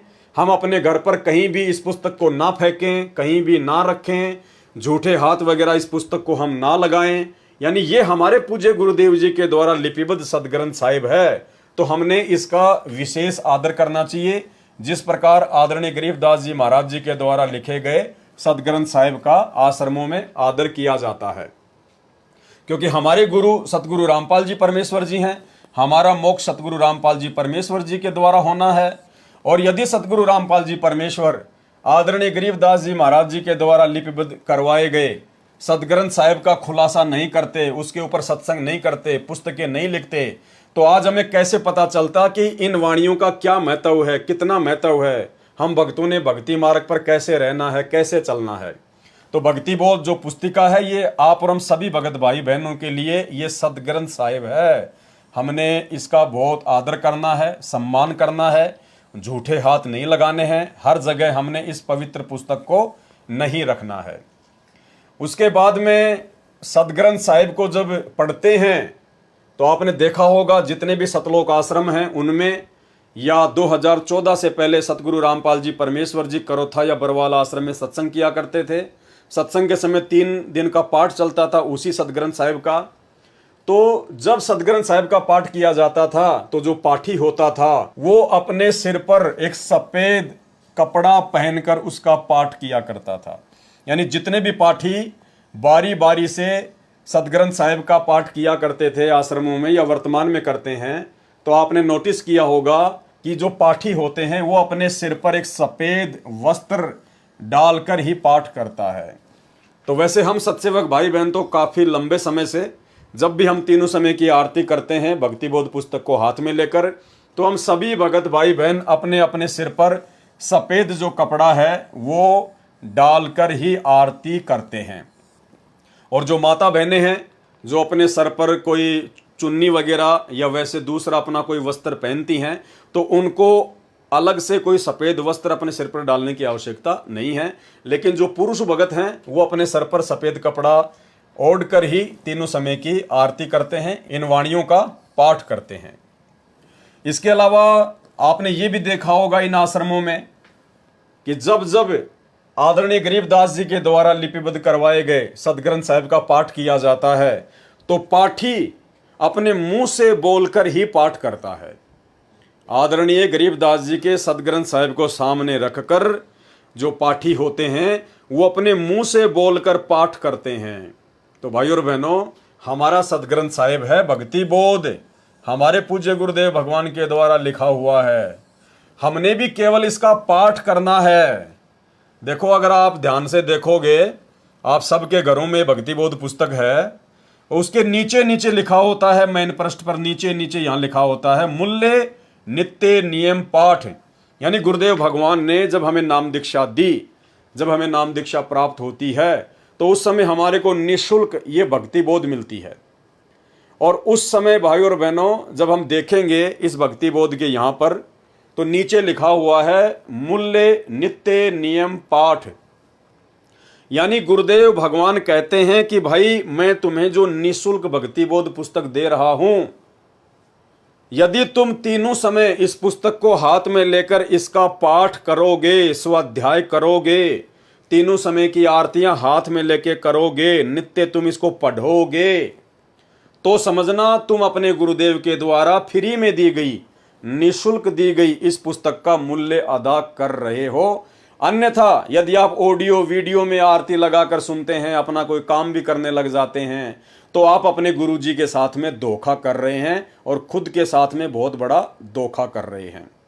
दास आपको पहले ही बता चुका है, जो भगत भाई बहन नेत्रहीन हैं, जो अनपढ़ हैं, जो बुजुर्ग हैं, वो भाई बहन सतगुरु रामपाल जी परमेश्वर जी के मुख कमल से तीनों समय की आरतियां जो ऑडियो या वीडियो में डालकर दी हुई हैं वो कर सकते हैं। वो विशेष परिस्थितियों में ऐसे ही भगत भाई बहनों के लिए हैं, ना कि आम सामान्य भक्तों के लिए। लेकिन सतलोक आश्रमों से जुड़े हुए 90% भाई बहन सब गुरुदेव की ऑडियो वीडियो से ही आरतियां करते हैं, अपने दूसरे काम भी करते रहते हैं और उनकी आरतियां भी समाप्त हो जाती हैं। तो ये विधि परमेश्वर जी के भक्ति विधान के अकॉर्डिंग नहीं है। यदि आप सामान्य भगत हैं, आपको कोई परेशानी नहीं है, आप जी पढ़े लिखे हैं, तो फिर आपने परमेश्वर जी के विधि विधान अनुसार तीनों समय की आरती समय निकालकर भक्ति बोध पुस्तक को हाथ में लेकर ही पढ़ना है, इसका पाठ करना है। इसके अलावा आपने ये भी देखा होगा कि आश्रमों में जब जब ये 3 दिन का आदरणीय गरीबदास जी महाराज जी के सदग्रंथ साहिब का पाठ होता है तो पाठी बीच में बिल्कुल भी नहीं बोलता है और ना ही पाठी कोई दूसरा काम करता है। और यदि पाठी को कोई विशेष काम होता है, जैसे मान लीजिए उसको बाथरूम वगैरह जाना है या और कोई दिक्कत है, तो वो मुंह से बोलकर दूसरे को नहीं बुलाता, बल्कि वो ताली बजाएगा या फिर कोई बैल वगैरह होती है उसको बजाएगा। तो दूसरा जो पाठी होता है, जो उसका सहायक होता है, वो समझ जाता है कि हाँ इसको पाठ से उठना है, इसलिए मुझे ये बुला रहा है। तो हम भगत भाई बहनों ने भी ये विशेष तौर पर ध्यान रखना है, जब हम अपने गुरुदेव के द्वारा दिए गए अमर ग्रंथ का, सदग्रंथ साहिब का पाठ करते हैं, तीनों समय की आरती करते हैं, सुबह दोपहर शाम की, तो भाइयों और बहनों हमने बीच में आरतियां नहीं छोड़नी हैं। हमने छोटी छोटी बातों पे बीच में आरती को छोड़कर नहीं जाना है, और ना हमने कोई बातचीत करनी है। हमारा पूरा फोकस, हमारा पूरा ध्यान केवल आरती पर होना चाहिए, परमेश्वर जी की वाणियों पर होना चाहिए, शब्दों पर होना चाहिए। और यदि विशेष परिस्थिति में मान लीजिए आपको बाथरूम आ गया, या फिर मान लीजिए आप जी को फ्रेश होने जाना है, या और कोई विशेष कोई परिस्थिति उत्पन्न हो गई, तो परमेश्वर जी का विधान है आप जी पहले परमात्मा को दंडवत प्रणाम करें, परमात्मा से माफी मांगे, उसके बाद आप जी बीच में अपना वो काम करें यदि विशेष आवश्यक है तो, अन्यथा आपने अपनी आरती को संपूर्ण ही करना है। और इसके अलावा स्वच्छता का विशेष ध्यान रखना। तो भाइयों और बहनों, जिस प्रकार से सदग्रंथ साहिब को महत्व दिया जाता है, स्वच्छता को लेकर, साफ सफाई को लेकर, हर जगह उसको नहीं डाला जाता है, उसको एक कपड़े में जो है लपेट कर उसको जो है रखा जाता है, ताकि इसके ऊपर कोई मिट्टी वगैरह, कोई धूल वगैरह ना जमे। ठीक इसी प्रकार हम भगत भाई बहनों ने भी आरती करने के बाद में स्वच्छ और साफ सुथरी जगह पर ही भक्ति बोध को रखना होता है। इसके अलावा भाइयों और बहनों, आदरणीय गरीबदास जी महाराज जी की जीवन लीला को समझने के लिए छोटे छोटे कुछ वीडियो हैं जो सतगुरु रामपाल जी परमेश्वर जी ने अपने सत्संगों में हमें सुनाए हैं। इन छोटे छोटे वीडियो को जब हम सुनेंगे जो आदरणीय गरीबदास जी महाराज जी की जीवन लीला के ऊपर हैं, उसके बाद हमें सतगुरु रामपाल जी परमेश्वर जी की वास्तविक स्थिति का और अच्छे से ज्ञान हो जाएगा कि सतगुरु रामपाल जी परमेश्वर कोई आम भगत, आम व्यक्ति या आम संत नहीं, बल्कि स्वयं सारी सृष्टि के रचनहार कुल मालिक कबीर परमेश्वर हैं।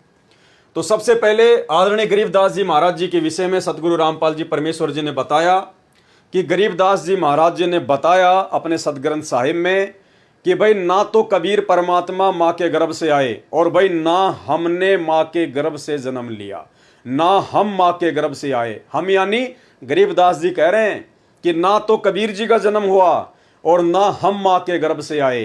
तो ये सत्संग आप जी सतगुरु रामपाल जी परमेश्वर जी के मुख कमल से सुनिए, और सुनने के बाद में फिर आपको पक्का यकीन हो जाएगा। भाई जब आदरणीय गरीबदास जी महाराज जी की माता भी थी, गरीबदास जी महाराज जी के जो है पिताजी भी थे, वो भी एक गांव में आए, उन्होंने लीला की माँ के गर्भ से जन्म लेने की, दुनिया की दृष्टि को धोखा देते हुए। गरीबदास जी महाराज जी ने शादी भी की, उन्होंने 6 बच्चे भी उत्पन्न किए, और उसके बाद भी वो कह रहे हैं कि भाई हम माँ के गर्भ से नहीं आए। तो भाइयों और बहनों, आपको सतगुरु रामपाल जी परमेश्वर जी का वही लीला में जीवन बहुत अच्छे से समझ में आएगा।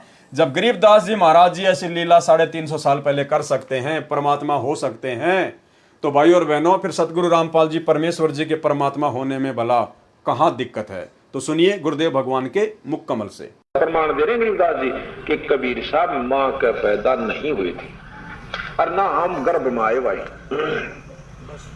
शब्द स्वरूपी रूप हम। इसके अलावा सतगुरु रामपाल जी परमेश्वर जी ने सत्संग में बताया कि ग्रंथ साहिब में लिखा हुआ है, जिसमें बीच बीच में आदरणीय गरीबदास जी महाराज जी ने यह प्रमाणित किया है कि मैं ही कबीर साहिब हूं, मैं कबीर परमात्मा हूं। आदरणीय गरीबदास जी ने स्वयं के विषय में प्रमाणित किया है कि मैं कबीर परमात्मा हूं। सुनिए छोटा सा सत्संग सतगुरु रामपाल जी के मुख कमल से, उसके बाद आपको यकीन हो जाना चाहिए कि जब गरीबदास जी महाराज जी ऐसी लीला करते हुए परमात्मा हो सकते हैं, बंदी छोड़ हो सकते हैं, तो सतगुरु रामपाल जी परमेश्वर जी के तो परमात्मा होने में कोई संशय ही नहीं है। हम ही दिल दरिया हैं बाई, हम ही बिंदु सिंध गर्क छाई, हम ही लहर तरंग उठावें, हम प्रगट हम ही छिप जावें, हम ही गुप्त गुज गंभीरा, हम ही अवगत हमें कबीरा। अब बंदी छोड़ा अपना भी भेद दें गरीबदास जी कि मैं कबीर हूं और भाई मैं पूर्ण ब्रह्म परमात्मा हूं। या गरीबदास जी भी यही प्रमाण यानी गुप्त रूप में कभी कहीं कहीं अपना प्रमाण दे जाते हैं।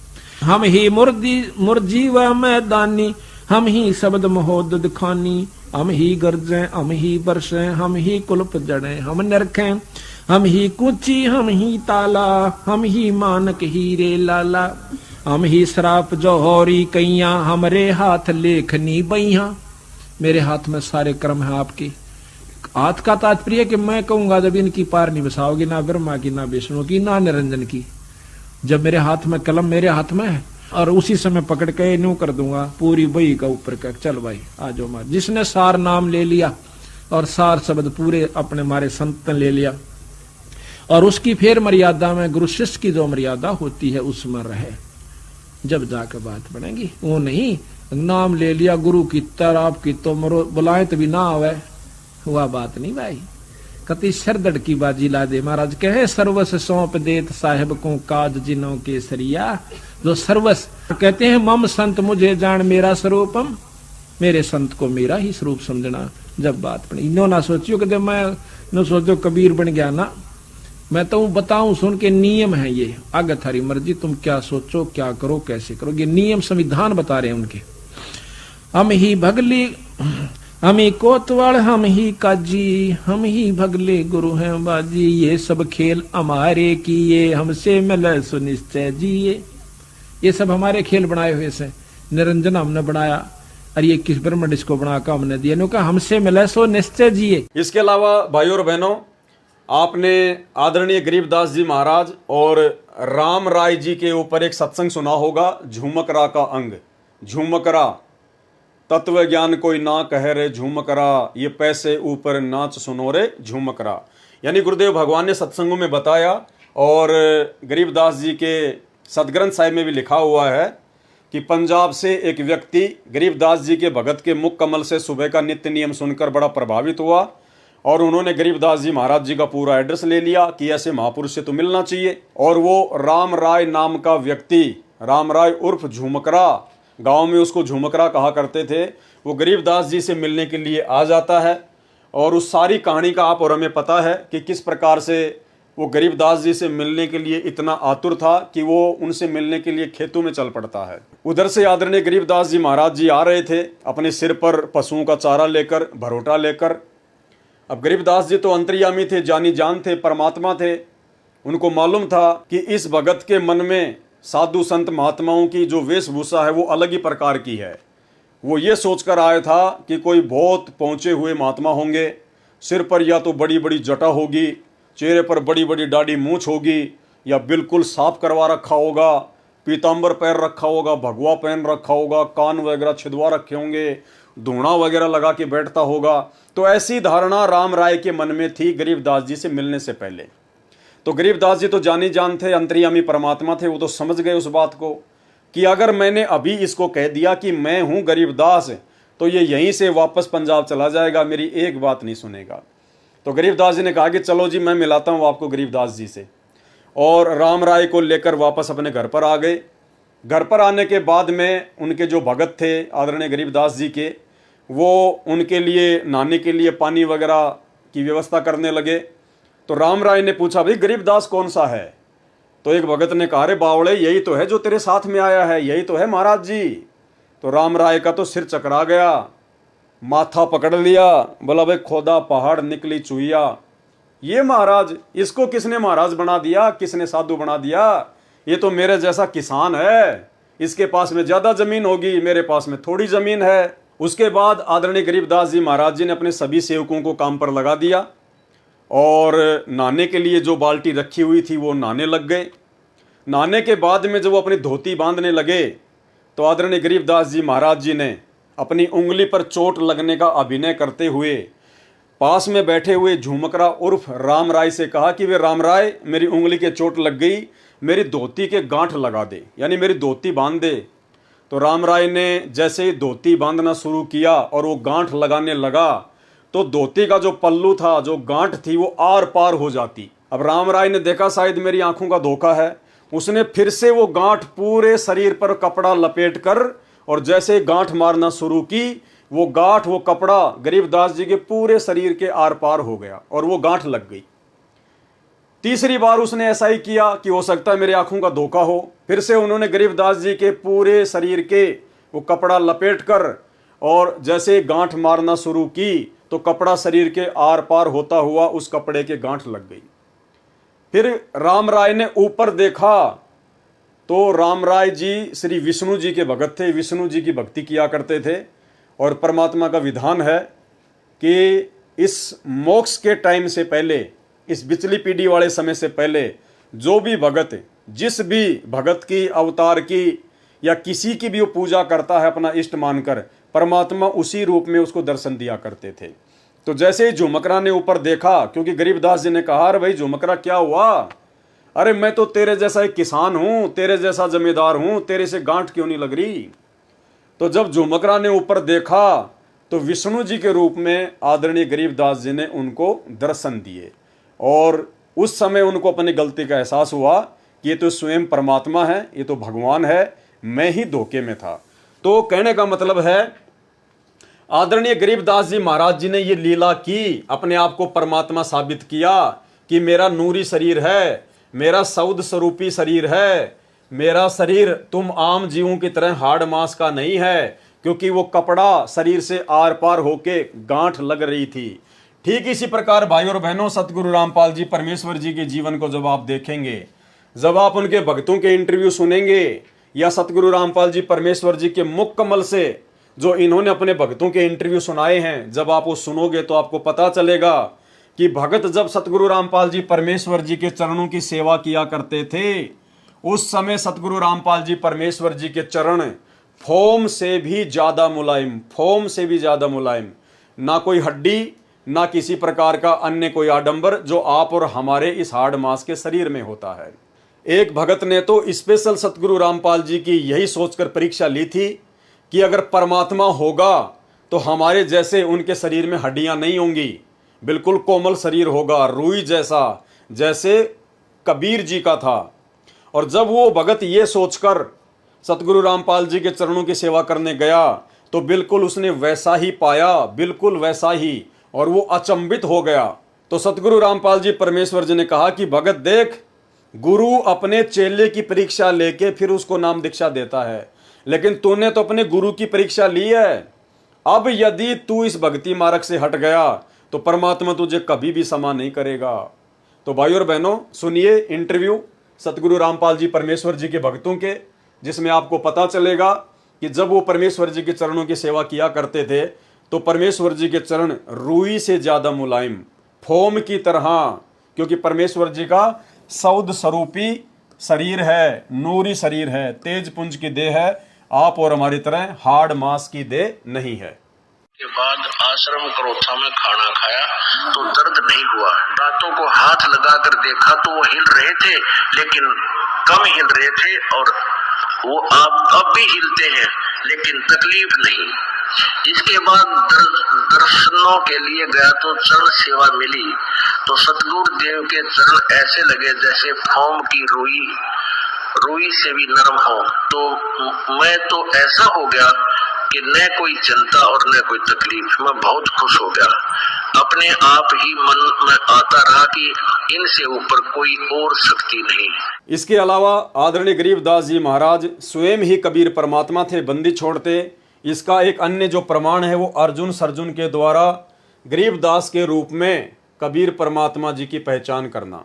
यानी जब अर्जुन सर्जुन को आदरणीय गरीबदास जी ने 3 दिन की आयु में सारनाम दिया, उस समय सारनाम देने के बाद अर्जुन सर्जुन को गरीबदास जी ने कहा कि भाई अर्जुन सर्जुन, अब तो समझ में आ गई कि अपने गुरु में कभी दोष नहीं देखना चाहिए, क्योंकि अर्जुन सर्जुन ने 650 साल पहले यही गलती की थी।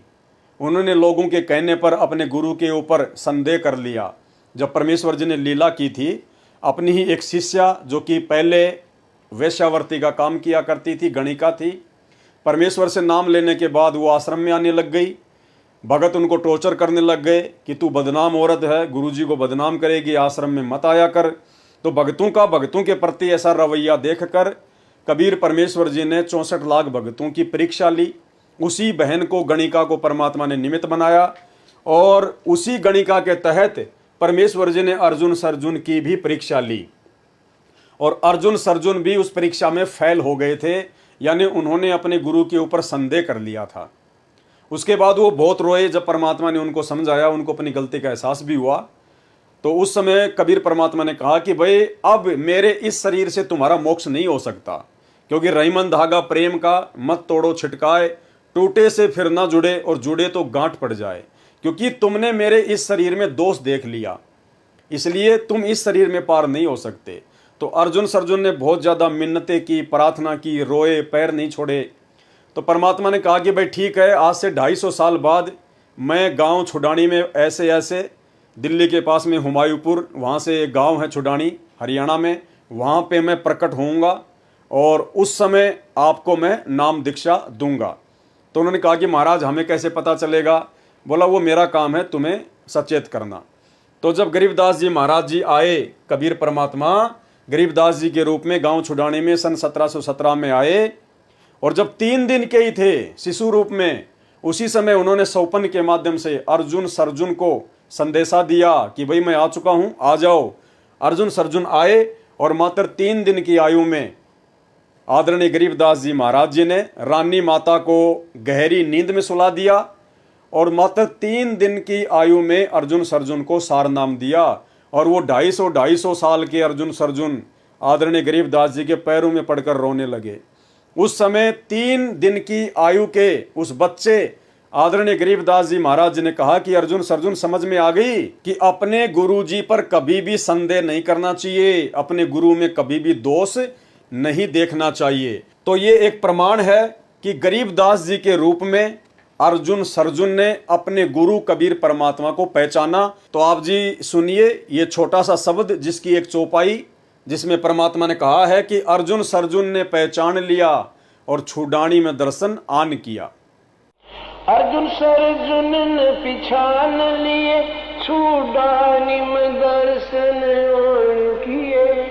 अर्जुन ने पहचान लिया, छुडानी में दर्शन आन की।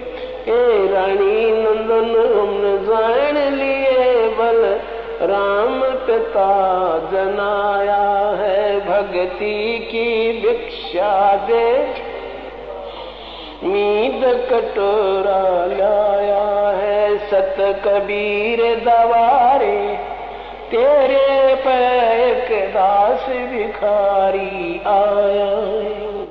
तो भाइयों और बहनों, ठीक इसी प्रकार जैसे अर्जुन और सरजुन ने कबीर जी को आदरणीय गरीबदास जी के रूप में पहचान लिया था, ठीक इसी प्रकार आज हजारों की संख्या में सत्सेवक भाई और बहनों ने अपने उसी कबीर परमात्मा को, जो 650 साल पहले आए थे, हमारे गुरु थे, जो आज सतगुरु रामपाल जी परमेश्वर जी के रूप में पुण्य धरती पर प्रकट हो चुके हैं, हमारा उद्धार करने के लिए, हमसे भक्ति करवाने के लिए।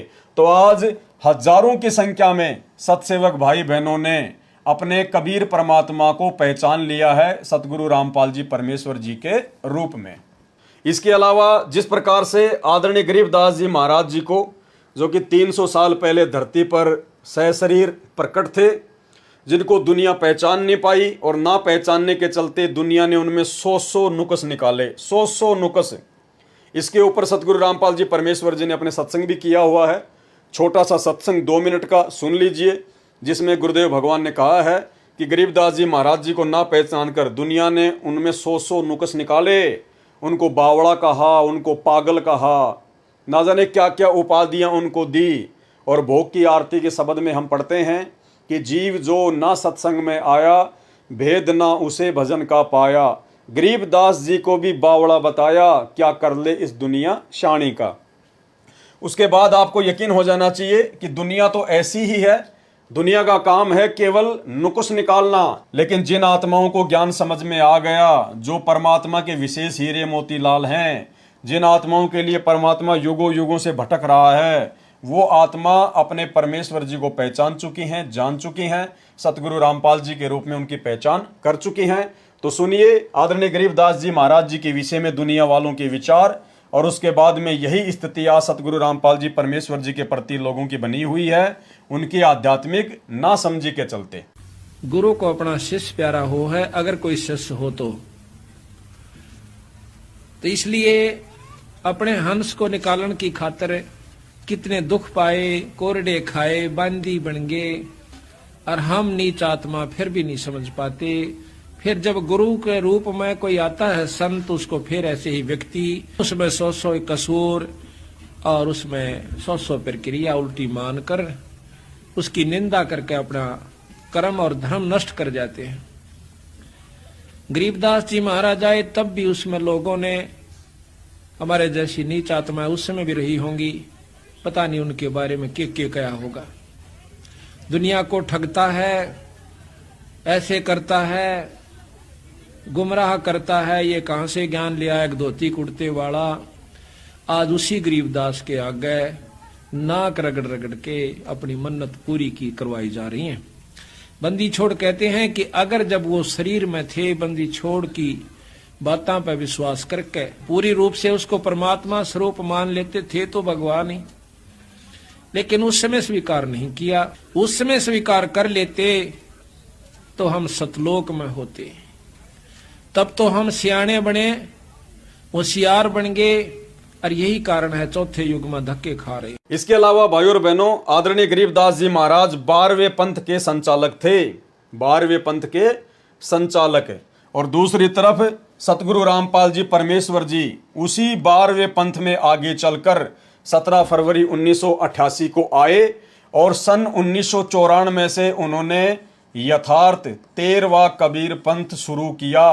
यानी गरीबदास जी ने 12वें पंथ को शुरू किया और उसी 12वें पंथ में अपनी वाणी के अकॉर्डिंग कि 12वें पंथ हम ही चल आवें, सब पंथों को मिटाकर एक ही पंथ चलावें। 650 साल पहले कबीर जी ने धर्मदास जी से कहा था, कबीर सागर में लिखा हुआ है कि 12वें पंथ में हम ही चलावें। यानी गरीबदास जी के द्वारा जो 12वां पंथ चलाया जाएगा, उस 12वें पंथ में आगे चलकर मैं कबीर स्वयं ही आऊंगा और एक नया 13वां कबीर पंथ चलाऊंगा। तो 17 फरवरी 1988 को परम पूज्य परमेश्वर सतगुरु रामपाल जी एक आम भगत की भूमिका करते हुए और एक अच्छी आत्मा आदरणीय राम देवानंद जी को अपना मुंह बोला गुरु बनाते हुए इन्होंने 12वें पंथ में प्रवेश किया 17 फरवरी 1988 को। और सन 1994 से नाम दीक्षा देना शुरू करके इन्होंने यथार्थ 13वें कबीर पंथ को शुरू किया। तो भाइयों और बहनों, ये कुछ पॉइंट हैं जिन पॉइंटों को आधार बनाकर हम भगत आसानी से समझ सकते हैं कि वर्तमान में भक्ति मार्ग में सतगुरु रामपाल जी परमेश्वर जी की क्या भूमिका है। और जब तक हमें अपने गुरु जी पर संदेह होगा, जब तक हमें अपने गुरु पर शंका होगी कि क्या पता मेरे गुरु जी खुद परमात्मा है या नहीं है, क्या पता मेरे गुरु जी कबीर जी के द्वारा भेजे गए को संत हों, कबीर जी के दास हों, कबीर जी के प्रतिनिधि हों, अगर इस प्रकार की ऊंच नीच वाली भावना भगत के अंदर रहेगी, वो भगत कभी भी भक्ति मार्ग पर सफल नहीं हो पाएगा। क्योंकि भक्ति का मूल होता है सतगुरु। सतगुरु के बिना भक्ति नहीं चलती, सतगुरु के बिना भगत को काल आगे जाने का रास्ता नहीं देता। और सतगुरु की भूमिका केवल वही निभा सकता है जो काल से ऊपर होता है, जो अकाल होता है। और काल से ऊपर जो अकाल है वो स्वयं कबीर परमात्मा है, जो स्वयं ही सतगुरु का रूप धारण करके धरती पर प्रकट होता है। साहिब से सतगुरु भय, सतगुरु से भय संत, धर धर वेख विशाल अंग, वो खेल आदि और अंत। और परमात्मा कबीर जी स्वयं कहते हैं कि गुरु और गोविंद दो नहीं भाई, जो दो समझेगा वो दो जग में जाई, वो भगत भक्ति करते करते भी नरक में जाएगा। इसलिए भक्ति मार्ग में यदि हमने सफल होना है तो सतगुरु जो स्वयं ही कबीर परमात्मा होते हैं, हमने उनको कबीर परमात्मा के रूप में हृदय से स्वीकार करना पड़ेगा, अन्यथा हमारी भक्ति शुरू भी नहीं होगी, 2 कदम भी आगे नहीं चल सकती है। तो ये कुछ समानताएं थी आदरणीय गरीबदास जी महाराज जी के लीलामय जीवन में और सतगुरु रामपाल जी परमेश्वर जी के लीलामय जीवन में। इन समानताओं को देखकर आप जी को भली भांति यकीन हो जाना चाहिए कि हमारे गुरुदेव कोई सामान्य संत, सामान्य व्यक्ति या कबीर परमात्मा के कोई प्रतिनिधि नहीं है। ये स्वयं ही कबीर परमात्मा है, जो हम जीवों की चरम दृष्टि को धोखा देते हुए और काल के साथ आंख में चोली करते हुए इस कलयुग की बिचली पीढ़ी में 8 सितंबर 1951 को गांव धनाना, जिला सोनीपत, हरियाणा में स्वयं प्रकट हैं और परमेश्वर अपने मूल ज्ञान को जन जन तक पहुंचा रहे हैं, अपनी अच्छी आत्माओं को अपनी शरण में ले रहे हैं। तो अब हम भक्तों ने भी किसी प्रकार की भक्ति मार्ग पर कोई कमी नहीं छोड़नी चाहिए, जब हमें सतगुरु की पूर्णतया पहचान हो जाए। इसके अलावा भाइयों और बहनों, ये आदरणीय गरीबदास जी महाराज जी का संक्षिप्त जीवन परिचय लिखा हुआ है इसी भक्ति बोध पुस्तक में, जिसमें तीनों समय की आरतियां हैं। और आदरणीय गरीबदास जी महाराज जी का संक्षिप्त जीवन परिचय लिखते हुए इसमें क्या बताया गया है। महाराज गरीबदास जी का प्राकाट्य यानी कब वो प्रकट हुए, सन 1717 व विक्रमी संवत 1774 को बैसाख उतरते की पूर्णिमा के दिन ब्रह्म मुहूर्त में श्री बलराम जी के घर माता रानी की कोख से गांव छुडानी जिला झज्जर प्रांत हरियाणा में हुआ। विक्रमी संवत 1784 में बंदी छोड़ कबीर साहेब कबीर देव ने सतलोक से आकर महाराज जी को दर्शन व दीक्षा दी। जब महाराज जी गऊ चराने के लिए कबलाना गांव की तरफ लगभग 1.5 किलोमीटर दूर खेतों में गए हुए थे, जिसे नल्ला कहते हैं, महाराज जी के 6 संतान थी, 4 लड़के और 2 लड़कियां। आप जी ने विक्रमी संवत 1835 सन 1778 भादवा मास की शुक्ल पक्ष की द्वितीया दूज को सतलोक गमन किया। गांव छुडानी में आप जी के शरीर का अंतिम संस्कार कर दिया गया। उस पर एक यादगार छतरी साहेब बनी हुई है। इसके बाद उसी शरीर में, उसी गरीबदास जी महाराज वाले शरीर में प्रकट होकर वही आयु 61 वर्ष की सहारनपुर उत्तर प्रदेश में 35 वर्ष तक रहे। वहां भी आपके नाम से यादगार छतरी साहेब बनाई हुई है। चिलकाना रोड से कलसिया सड़क निकलती है, उस पर आधा किलोमीटर चलकर बाईं तरफ यादगार बनी हुई है। पास में ही श्री लालदास जी महाराज का प्रसिद्ध बाड़ा है, जो संसार में प्रत्यक्ष प्रमाण है कि परमात्मा बिना मां के भी शरीर में आ सकते हैं। जिस प्रकार गरीबदास जी महाराज जी सहारनपुर में प्रकट हुए बिना मां के शरीर के, तो इसी प्रकार परमात्मा कुछ भी कर सकता है। साहिब से सब होत है, बंदे से कुछ नाई, वो राई से पर्वत कर दे, फिर पर्वत से राई।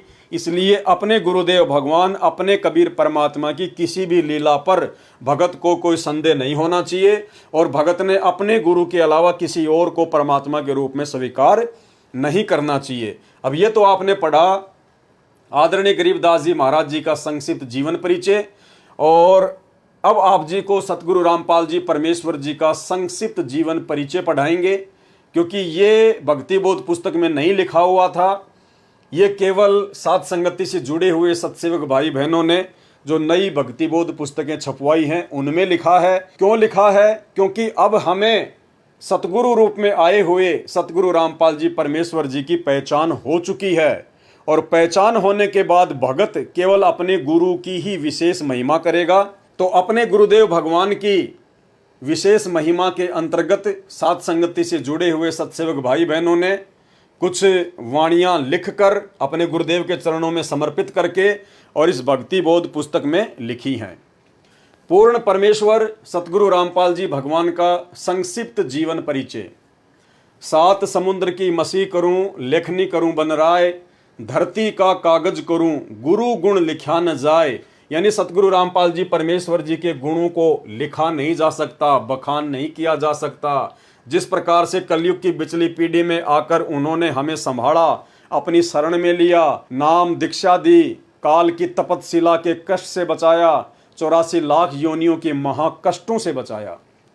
हे अखिल ब्रह्मांडों के रचयिता, आप जी का संक्षिप्त जीवन परिचय लिखने व बताने में 21 ब्रह्मांड में कोई भी प्राणी सक्षम नहीं है।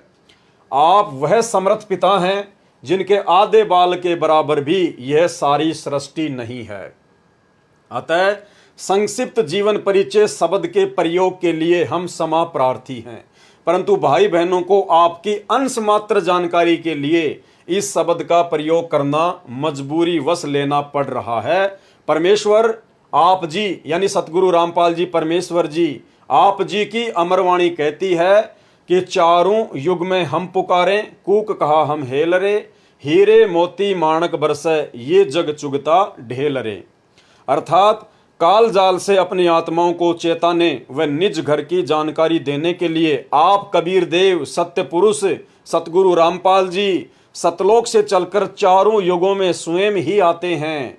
सतयुग में सत सुकृत ऋषि नाम से, त्रेता युग में मुनिंद्र ऋषि नाम से, द्वापर युग में करुणामय ऋषि नाम से, और कलयुग की प्रथम पीढ़ी में कबीर देव नाम से।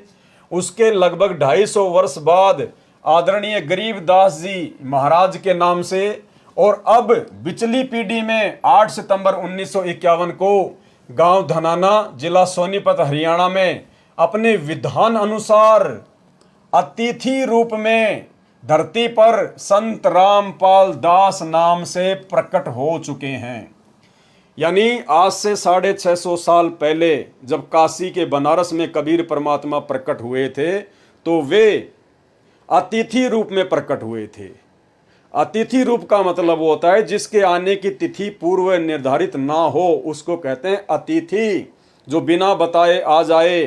तो वर्तमान में 8 सितंबर 1951 को परमेश्वर रामपाल जी धरती पर अतिथि रूप में प्रकट हैं।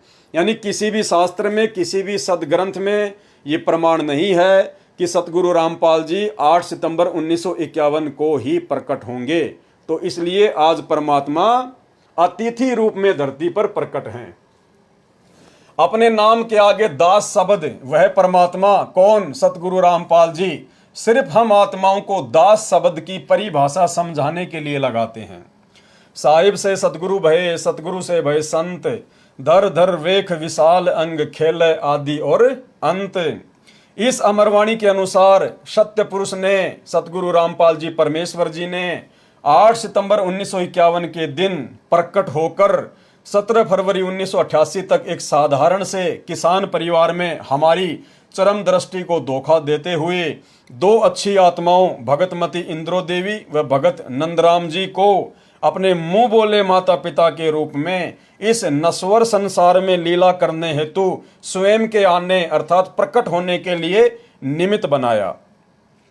17 फरवरी 1988 को ठीक उसी तरह कबीर सागर में लिपिबद्ध अपनी वाणी के अनुसार 650 साल पहले की तरह गुरु शिष्य परंपरा व भगत बनकर हम जीव आत्माओं को एक भगत के लक्षण समझाने के लिए जैसे पंडित रामानंद जी को मुंह बोला गुरु बनाया था, ठीक उसी तरह जगत गुरु होने के उपरांत भी 17 फरवरी 1988 को आदरणीय राम देवानंद जी को अपना मुंह बोला गुरु बनाकर 12वें पंथ में प्रवेश किया तथा उसके बाद सन 1994 से सत्संग व नाम दान देना शुरू करके सच्चे सतगुरु की भूमिका निभा रहे हैं।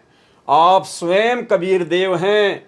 मर्यादा में रहकर भक्ति करने वाली अनेक आत्माओं को आपने जीवन दान व आध्यात्मिक सुख देने के साथ साथ शास्त्र अनुसार भक्ति देकर मोक्ष का मार्ग भी दिखा दिया। सन 1994 से आज तक आप जी ने परमार्थ के लिए निस्वार्थ भाव से जो संघर्ष करके दिखाया है, यह आपकी दयालुता, साधुता व समर्थता का प्रमाण है। वेदों में लिखित अपनी महिमा व गुणों को सत्य साबित करने के लिए कि वह परमात्मा कमल के विकसित फूल पर शिशु रूप में प्रकट होकर कुंवारी गाय के दूध से अपनी परवरिश करवाता है, वह परमात्मा मुर्दों को जीवन देकर 100 वर्ष की उम्र प्रदान कर सकता है, निर्धन को धन देकर सुखी कर सकता है, कोढ़ी व रोगी को स्वस्थ करके नया जीवन दे सकता है, वह बांझ को पुत्र तथा अंधे को आंख दे सकता है, आदि आदि वेदों में वर्णित महिमा को यथार्थ रूप देने के लिए चारों युगों में मात्र एक एक जीवन किसी तालाब में विकसित कमल के फूल पर शिशु रूप में प्रकट होने की लीला करते हैं। अन्यथा आप जी परमेश्वर सतगुरु रामपाल जी भगवान को किसी तालाब या कमल के फूल या शिशु रूप में प्रकट होने की कोई आवश्यकता नहीं है। आप जी जब चाहें, जहां चाहें, जिस रूप व अवस्था उम्र में प्रकट होना चाहे हो सकते हैं। जैसे नानक जी को बेई नदी व धर्मदास जी को मथुरा में जिंदा महात्मा के रूप में प्रकट होकर ज्ञान समझाया, 1392 में प्रकट होकर तैमूर लंग को 7 पीढ़ी के राज्य का आशीर्वाद दिया। लगभग 300 वर्ष पहले आदरणीय गरीबदास जी महाराज जी के रूप में प्रकट होकर सदग्रंथ साहिब की रचना की तथा छुडानी गांव में गंगा जी को प्रकट करने तक की अद्भुत लीला की। लगभग 60-65 वर्ष तक छुडानी से निर्वाण होने के बाद 35 वर्ष तक उसी रूप में सहारनपुर उत्तर प्रदेश में अपने प्रिय भगत भूमड़दास सैनी के बाग में रहने की लीला की और आज साक्षात अपने वास्तविक सतलोकीय स्वरूप में सतगुरु रामपाल जी के नाम से 8 सितंबर 1951 से हम सबके समक्ष प्रकट हैं। हे जगन्नाथ, आपकी लीला अद्भुत है। हे अविगत परमेश्वर, आप जी की गति को कौन जान सकता है। हे देवों के देव महादेव, आप जी स्वयं अपनी कृपा व आशीर्वाद से अपनी समर्थता व गति का अंश मात्र आभास करवाकर दया करते हैं। हे दयालु परमेश्वर, अपनी भोली व नासमझ साध संगत पर अपनी प्रेम दृष्टि, आशीर्वाद व कृपा दृष्टि बनाए रखना। हमारी आप जी से दंडवत प्रार्थना है कि हमारे अंदर भक्ति, कसक व चाहत बनी रहे। हे प्रभु, इतनी दृढ़ता भी देना, चाहे ब्रह्मा विष्णु महेश काल व दुर्गा भी हमें आपकी सत भक्ति से विचलित करना चाहें तो भी हम डगमग ना हों। मन चाहता है इस तुच्छ जिव्या से ऐसे ही आपकी महिमा का बखान करते रहें, लेकिन आप अंतर्यामी की महिमा का बखान करने में हम जीव पूर्णतया सक्षम नहीं हैं। बंदी छोड़ सतगुरु रामपाल जी परमेश्वर जी। तो भाइयों और बहनों, कोई शंका हमारे अंदर नहीं रहनी चाहिए कि वर्तमान में सतगुरु रामपाल जी के रूप में साक्षात कबीर परमात्मा नहीं होंगे। स्वयं कबीर परमात्मा ही बैठे हैं। बस आप और हमारी चरम दृष्टि को धोखा देते हुए परमेश्वर इस काललोक में लीला कर रहे हैं, क्योंकि परमेश्वर अपने तत्व ज्ञान से आप और हमारे से हमारी आत्मा की आंखों को खोलकर अपनी पहचान करवाना चाहते हैं, और हम भक्तों ने जल्द से जल्द अपने प्रभु की पहचान कर लेनी चाहिए। इसके अलावा भाइयों और बहनों, सतगुरु रामपाल जी परमेश्वर जी की महिमा के अंतर्गत एक भगत है हरियाणा से, सुरेश दास, जो कि सतगुरु रामपाल जी परमेश्वर जी के चाचा का लड़का है। और उनका ये इंटरव्यू है जो ज्ञानगंगा पुस्तक के पेज नंबर 301 पर छपा हुआ है। इस इंटरव्यू को पढ़ने के बाद भी आपकी आंखें खुलेंगी कि सतगुरु रामपाल जी परमेश्वर आप और हमारी तरह कोई हार्ड मास के शरीर वाले सामान्य व्यक्ति या सामान्य संत महात्मा नहीं हैं।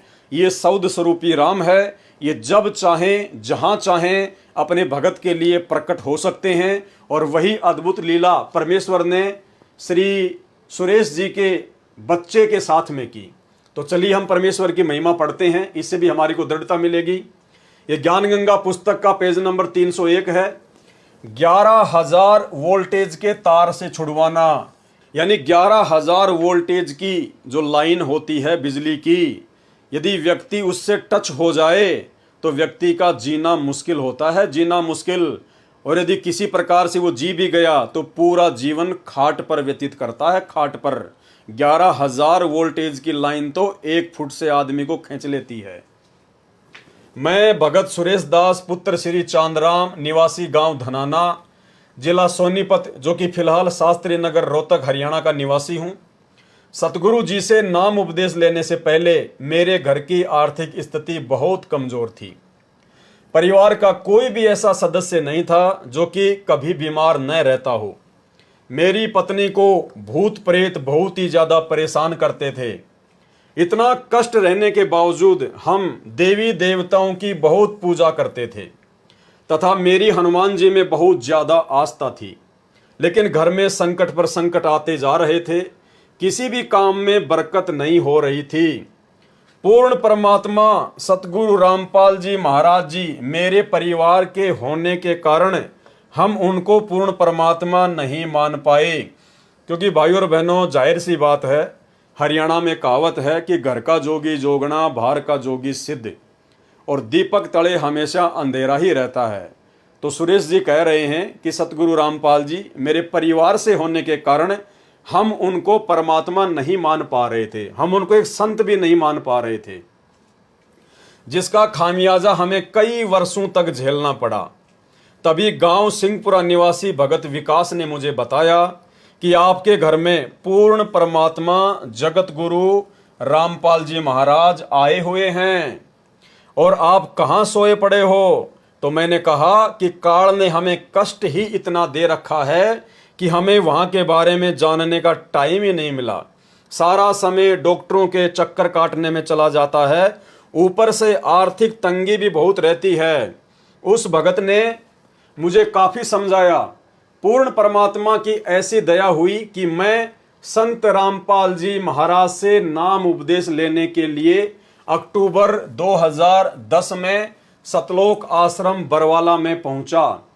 नाम उपदेश लेने के बाद सतगुरु रामपाल जी ने अपना दया का पिटारा खोल दिया और मुझे वो सुख अनुभव होने लगे जिनका वर्णन इस जुबान से कर पाना बहुत मुश्किल है। मेरी पत्नी को भूत प्रेत सता रहे थे।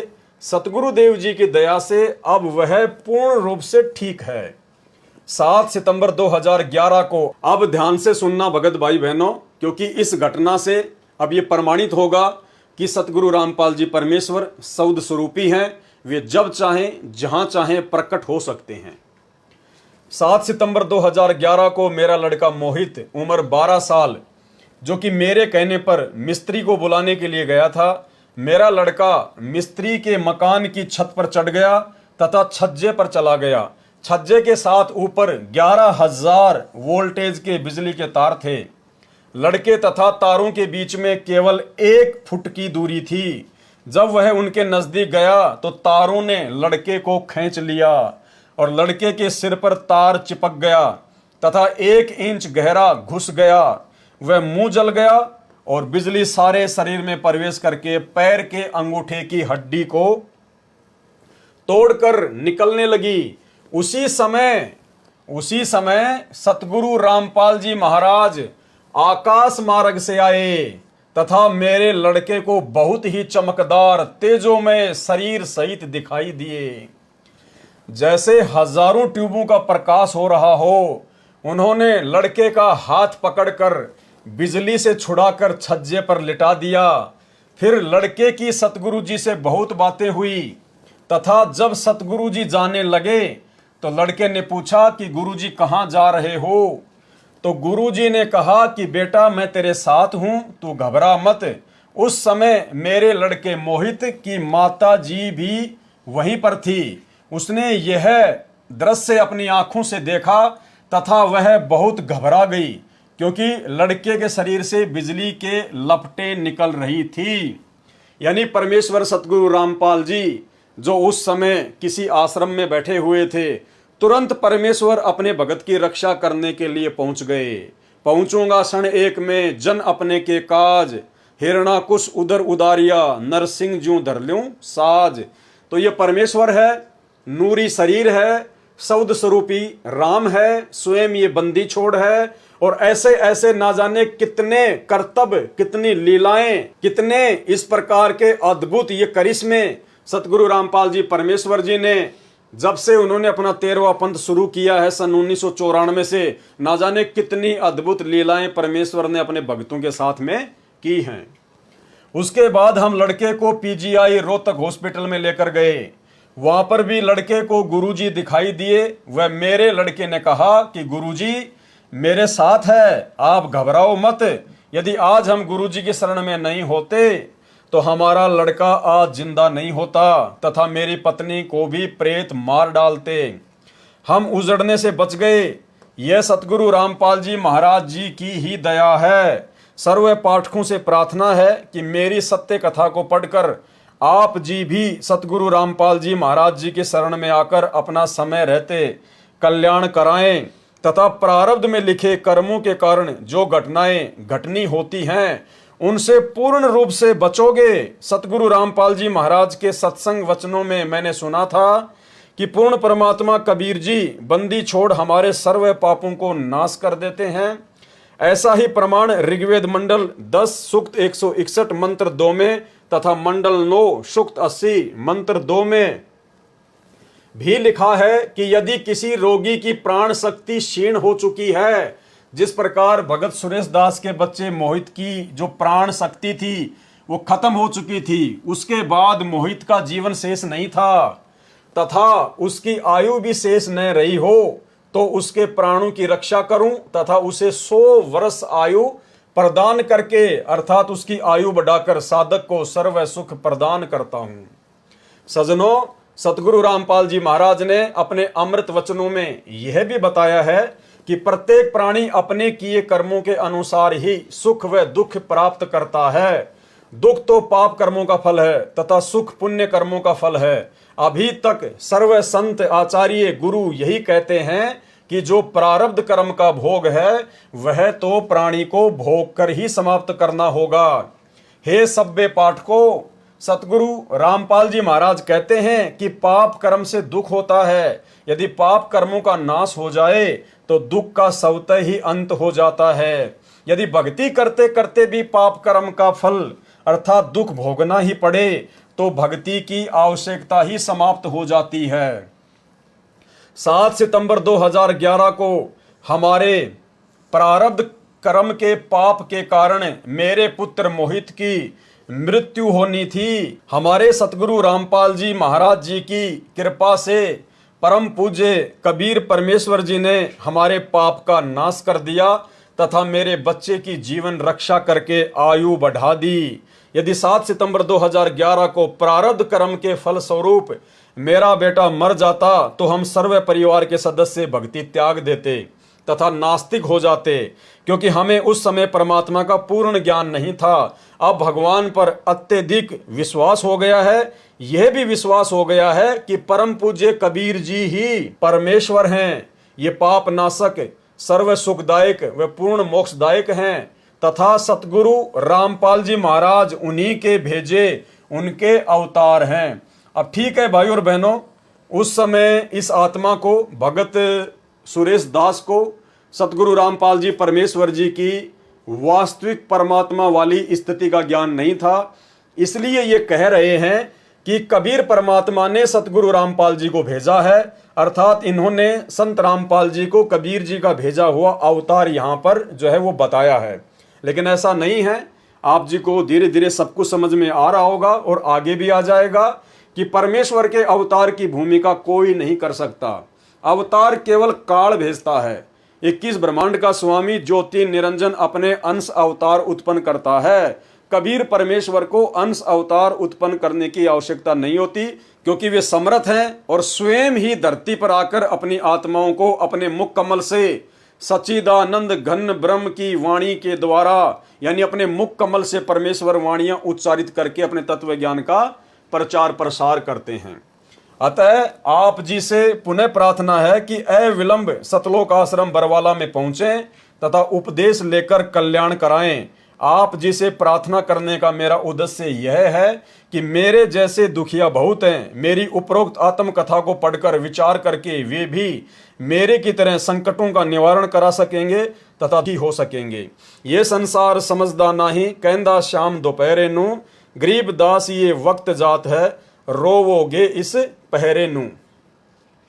अब भाई और बहनों, इस वीडियो में अभी तक आपके सामने जितनी भी बातें रखी गई हैं, जितने भी आपको उदाहरण दिए गए हैं, ये सभी उदाहरण देने का केवल मकसद यही है कि हम अपने पूज्य गुरुदेव को परमात्मा के रूप में स्वीकार कर लें। और जब तक हम अपने गुरु को ही कबीर साहिब के रूप में स्वीकार नहीं करेंगे, और गुरु को कबीर साहिब के रूप में स्वीकार करने का मतलब है कि जब आप अपने गुरु की पहचान कर लेते हो तो उसके बाद आपने ये दाढ़ी मूंछ वाली जो कबीर जी की काल्पनिक फोटो है, आपने इस फोटो को पूजना बंद करना होगा। आपने जून के महीने में इस फोटो का कबीर प्रकट दिवस मनाना छोड़ना होगा। आपने अपने घर पर दीवारों पर या दरबार साहिब में जहां पर आप दीपक जलाते हैं, आपने इस फोटो को रखना बंद करना होगा। आपने इस फोटो को या तो जल प्रवाह कर देना है या घी लगाकर अग्नि में सवा कर देना है, क्योंकि परमात्मा कहते हैं एक कै सादें सब सदें, सब सादे सब जाए, और माली सींचे मूल कूं फले फूले अघाए। माली यानी जो ज्ञानी भगत होगा, जो संत सुजान होगा, वो केवल मूल की पूजा करेगा, और भक्ति का मूल है सतगुरु रामपाल जी परमेश्वर जी। तो आप सभी भाई बहनों को ये बात अपने दिल में दृढ़ता के साथ में बैठा लेनी चाहिए कि वर्तमान में इस ज्योति निरंजन के 21 ब्रह्मांड में सतगुरु रामपाल जी के अलावा दूसरा कोई कबीर भगवान, दूसरा कोई कबीर परमात्मा कहीं भी नहीं है। और यदि कहीं होगा तो वो भी सतगुरु रामपाल जी परमेश्वर जी का ही रूप होगा, क्योंकि ये परमात्मा अनंत कलाओं के स्वामी हैं। ये चाहे जितने रूप बना सकते हैं। जब काल अपने 1000 रूप बना सकता है एक ही समय में, अक्सर पुरुष एक ही समय में 10,000 रूप बना सकता है, तो सतगुरु रामपाल जी परमेश्वर जी तो अनंत कोटि कलाओं के स्वामी हैं। ये तो प्रत्येक आत्मा के साथ में अपने अरबों खरबों रूप बनाकर एक ही समय में खड़े हो सकते हैं। और ये सारी बातें इतनी दृढ़ता के साथ में आप सभी भाई बहनों को बताने का केवल यही मकसद है, क्योंकि अब हम जब आगे भक्ति बोध के खुलासे पर जाएंगे, जो सतगुरु रामपाल जी परमेश्वर जी ने अपने कर कमलों से यथार्थ भक्ति बोध नामक पुस्तक में हमें लिख कर दिया हुआ है, जिसके ऊपर अब हम वीडियो बनाने जा रहे हैं, वो भक्ति बोध और भक्ति बोध का सरलार्थ भाई और बहनों यदि हमने समझना है तो आपने अपने गुरु को परमात्मा मानना पड़ेगा, सतगुरु रामपाल जी को बंदी छोड़ मानना पड़ेगा। और यदि आप चाहते हैं कि भक्ति बोध के खुलासे के अंतर्गत वो सूक्ष्म ज्ञान मेरे दिमाग में समाए, मेरे अंतःकरण में समाए, जिससे कि मैं सतगुरु रामपाल जी भगवान का मैं प्रिय भगत बन सकूं, उनके हृदय में उनके चरणों में मेरे लिए कोई जगह बन पाए, तो उसके लिए भाई और बहनों आपने अपने गुरु को ही परमात्मा मानते हुए, क्योंकि गुरु ही परमात्मा है। कबीर मार्ग में काल की भक्ति में गुरु परमात्मा नहीं होता, काल तक की भक्ति में गुरु अलग होता है, परमात्मा अलग होता है।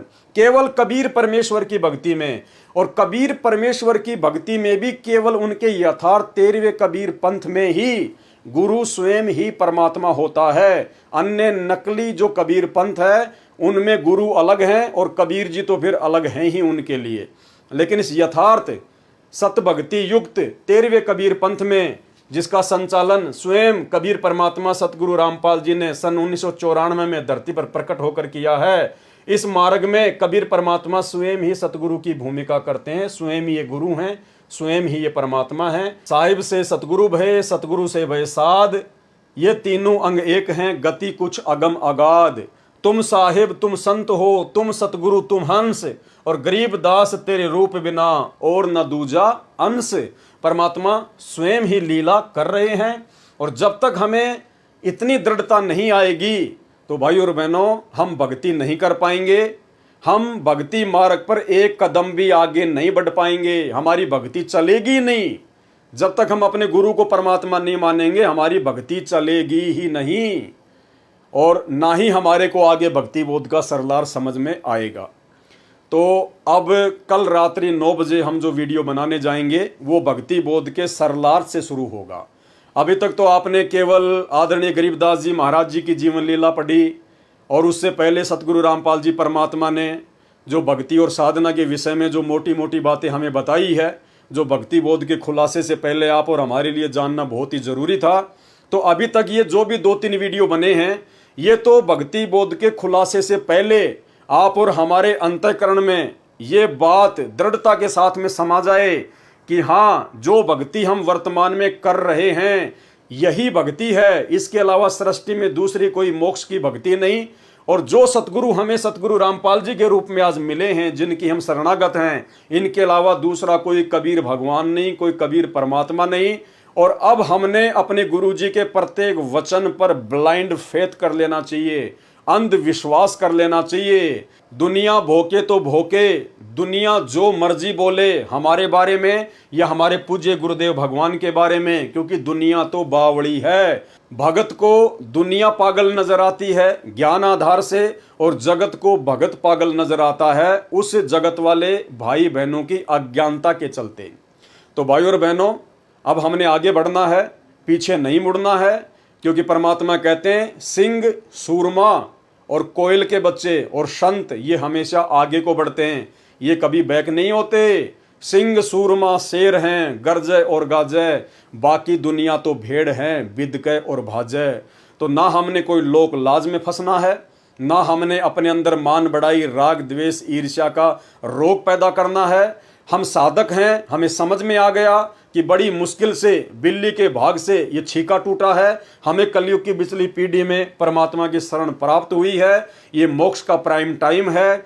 अगर इस समय हम दृढ़ रहकर भक्ति मार्ग पर लगे रहे, टिके रहे, अपने गुरुजी के प्रत्येक वचन पर आंख बंद करके विश्वास करते रहे, प्रत्येक मर्यादा का उनके वचन का दृढ़ता के साथ में पालन करते रहे, तो इसी जन्म में हमारा बेड़ा पार है। और यदि इस जन्म में हम अपनी किसी भी नासमझी, लोकलाज, शर्मा शर्मी, दबाव, प्रेशर या गलती के कारण रह गए, हमारा पैर भक्ति से फिसल गया, तो भाइयों और बहनों फिर परमात्मा कहते हैं सतगुरु विमुखा युग युग रोवे, फिर ना जाने कितने जन्म लेने पड़ेंगे, कहाँ कहाँ धक्का खाना पड़ेगा। आज हम सारी प्रोसीजर को पार करके इस समय में आए हुए हैं, और यदि पैर फिसल गया तो जो भक्ति आज हमने कर ली है, इस भक्ति का इतना जबरदस्त फल मिलेगा, हजारों युगों तक तो हम ब्रह्मलोक में रहेंगे, फिर स्वर्ग में रहेंगे, फिर ना जाने ब्रह्मा विष्णु महेश बनेंगे। परमात्मा कहते हैं ये काल फिर तुम्हारे को शिखर में टांग देगा, फिर धरती पर पटकेगा, राजा महाराजा बनाएगा, पूरी पृथ्वी का राजा बनाएगा। कभी हम मानधाता राजा बनेंगे, कभी श्री रामचंद्र बनेंगे, कभी हम लोग विश्वामित्र बनेंगे, कभी हम दुर्वासा बनेंगे, और फिर 84 लाख योनियों में धक्के खाते खाते फिर इस कलयुग की बिचली पीढ़ी में ना जाने किस युग युगांतर के बाद हम इसी घसियारे वाली, निर्धन व्यक्ति वाली, हैंड टू माउथ व्यक्ति वाली स्थिति में आएंगे, और ना जाने फिर उस कलयुग की बिचली पीढ़ी में वो परमात्मा हमें संभाले ना संभाले, मनुष्य जन्म दे ना दे, क्योंकि ये आप और हमारे हाथ की बात नहीं है कि हम इस परमात्मा को जब चाहे हम इसको पकड़ लेंगे। ये तो स्वयं परमात्मा की रजा होती है, उनकी विशेष मेहर होती है। वरना वर्तमान में हमें जो कलयुग की बिचली पीढ़ी में ये मनुष्य जन्म प्राप्त है, ये कोई योग या संयोग नहीं है, ये परमेश्वर जी के द्वारा जबरदस्ती जोड़ा गया महासंयोग है। अरे कलयुग की बिचली पीढ़ी, उसमें हमें मनुष्य जन्म और सतगुरु रामपाल जी का भी वर्तमान समय में आना, उसके बाद 8 अरब की जनसंख्या में से हमें अपनी शरण में लेना, शरण में लेके साध संगति से जोड़ना। आज भक्ति और भगवान के प्रति हमारे को इस कदर इतना ज्ञान होना, साध संगति से जुड़ के गुरु जी के प्रति इतना दृढ़ होना, इस फोटो को अपने घर से और दरबार से निकाल कर गुरु जी को अपने हृदय में बैठाना, घर को आश्रम बनाना, ज्ञान को आधार बनाना, ये कोई सामान्य बात नहीं है भाई और बहनों। अब यदि पैर फिसल गया तो भैया फिर ना जाने कब संभालेगा परमात्मा। कल्प युग बीत जाएंगे, कल्प युग, कष्टों पे कष्ट, फिर उम्मीद ना करना कि ये परमात्मा फिर से ऐसा मौका दे देगा। तो भाई और बहनों, भक्ति बोध के सरलार्थ के खुलासे के ऊपर आगे वीडियो बनाने से पहले ये बातें आप सभी भाई बहनों को जो परमेश्वर जी ने लिखी हुई हैं, और दास को जो परमात्मा ने थोड़ी बहुत सद्बुद्धि बख्शी हुई है, हम सभी भाई बहन जो आपस में मिलकर साध संगति कर सके, मैं भी दृढ़ हो सकूं परमात्मा के भक्ति मार्ग पर, और आप भाई बहनों को भी परमेश्वर के विषय में उन्हीं के आशीर्वाद से 2-4 बातें बताकर आपको भी गुरुदेव भगवान के चरणों के प्रति समर्पित कर सकूं।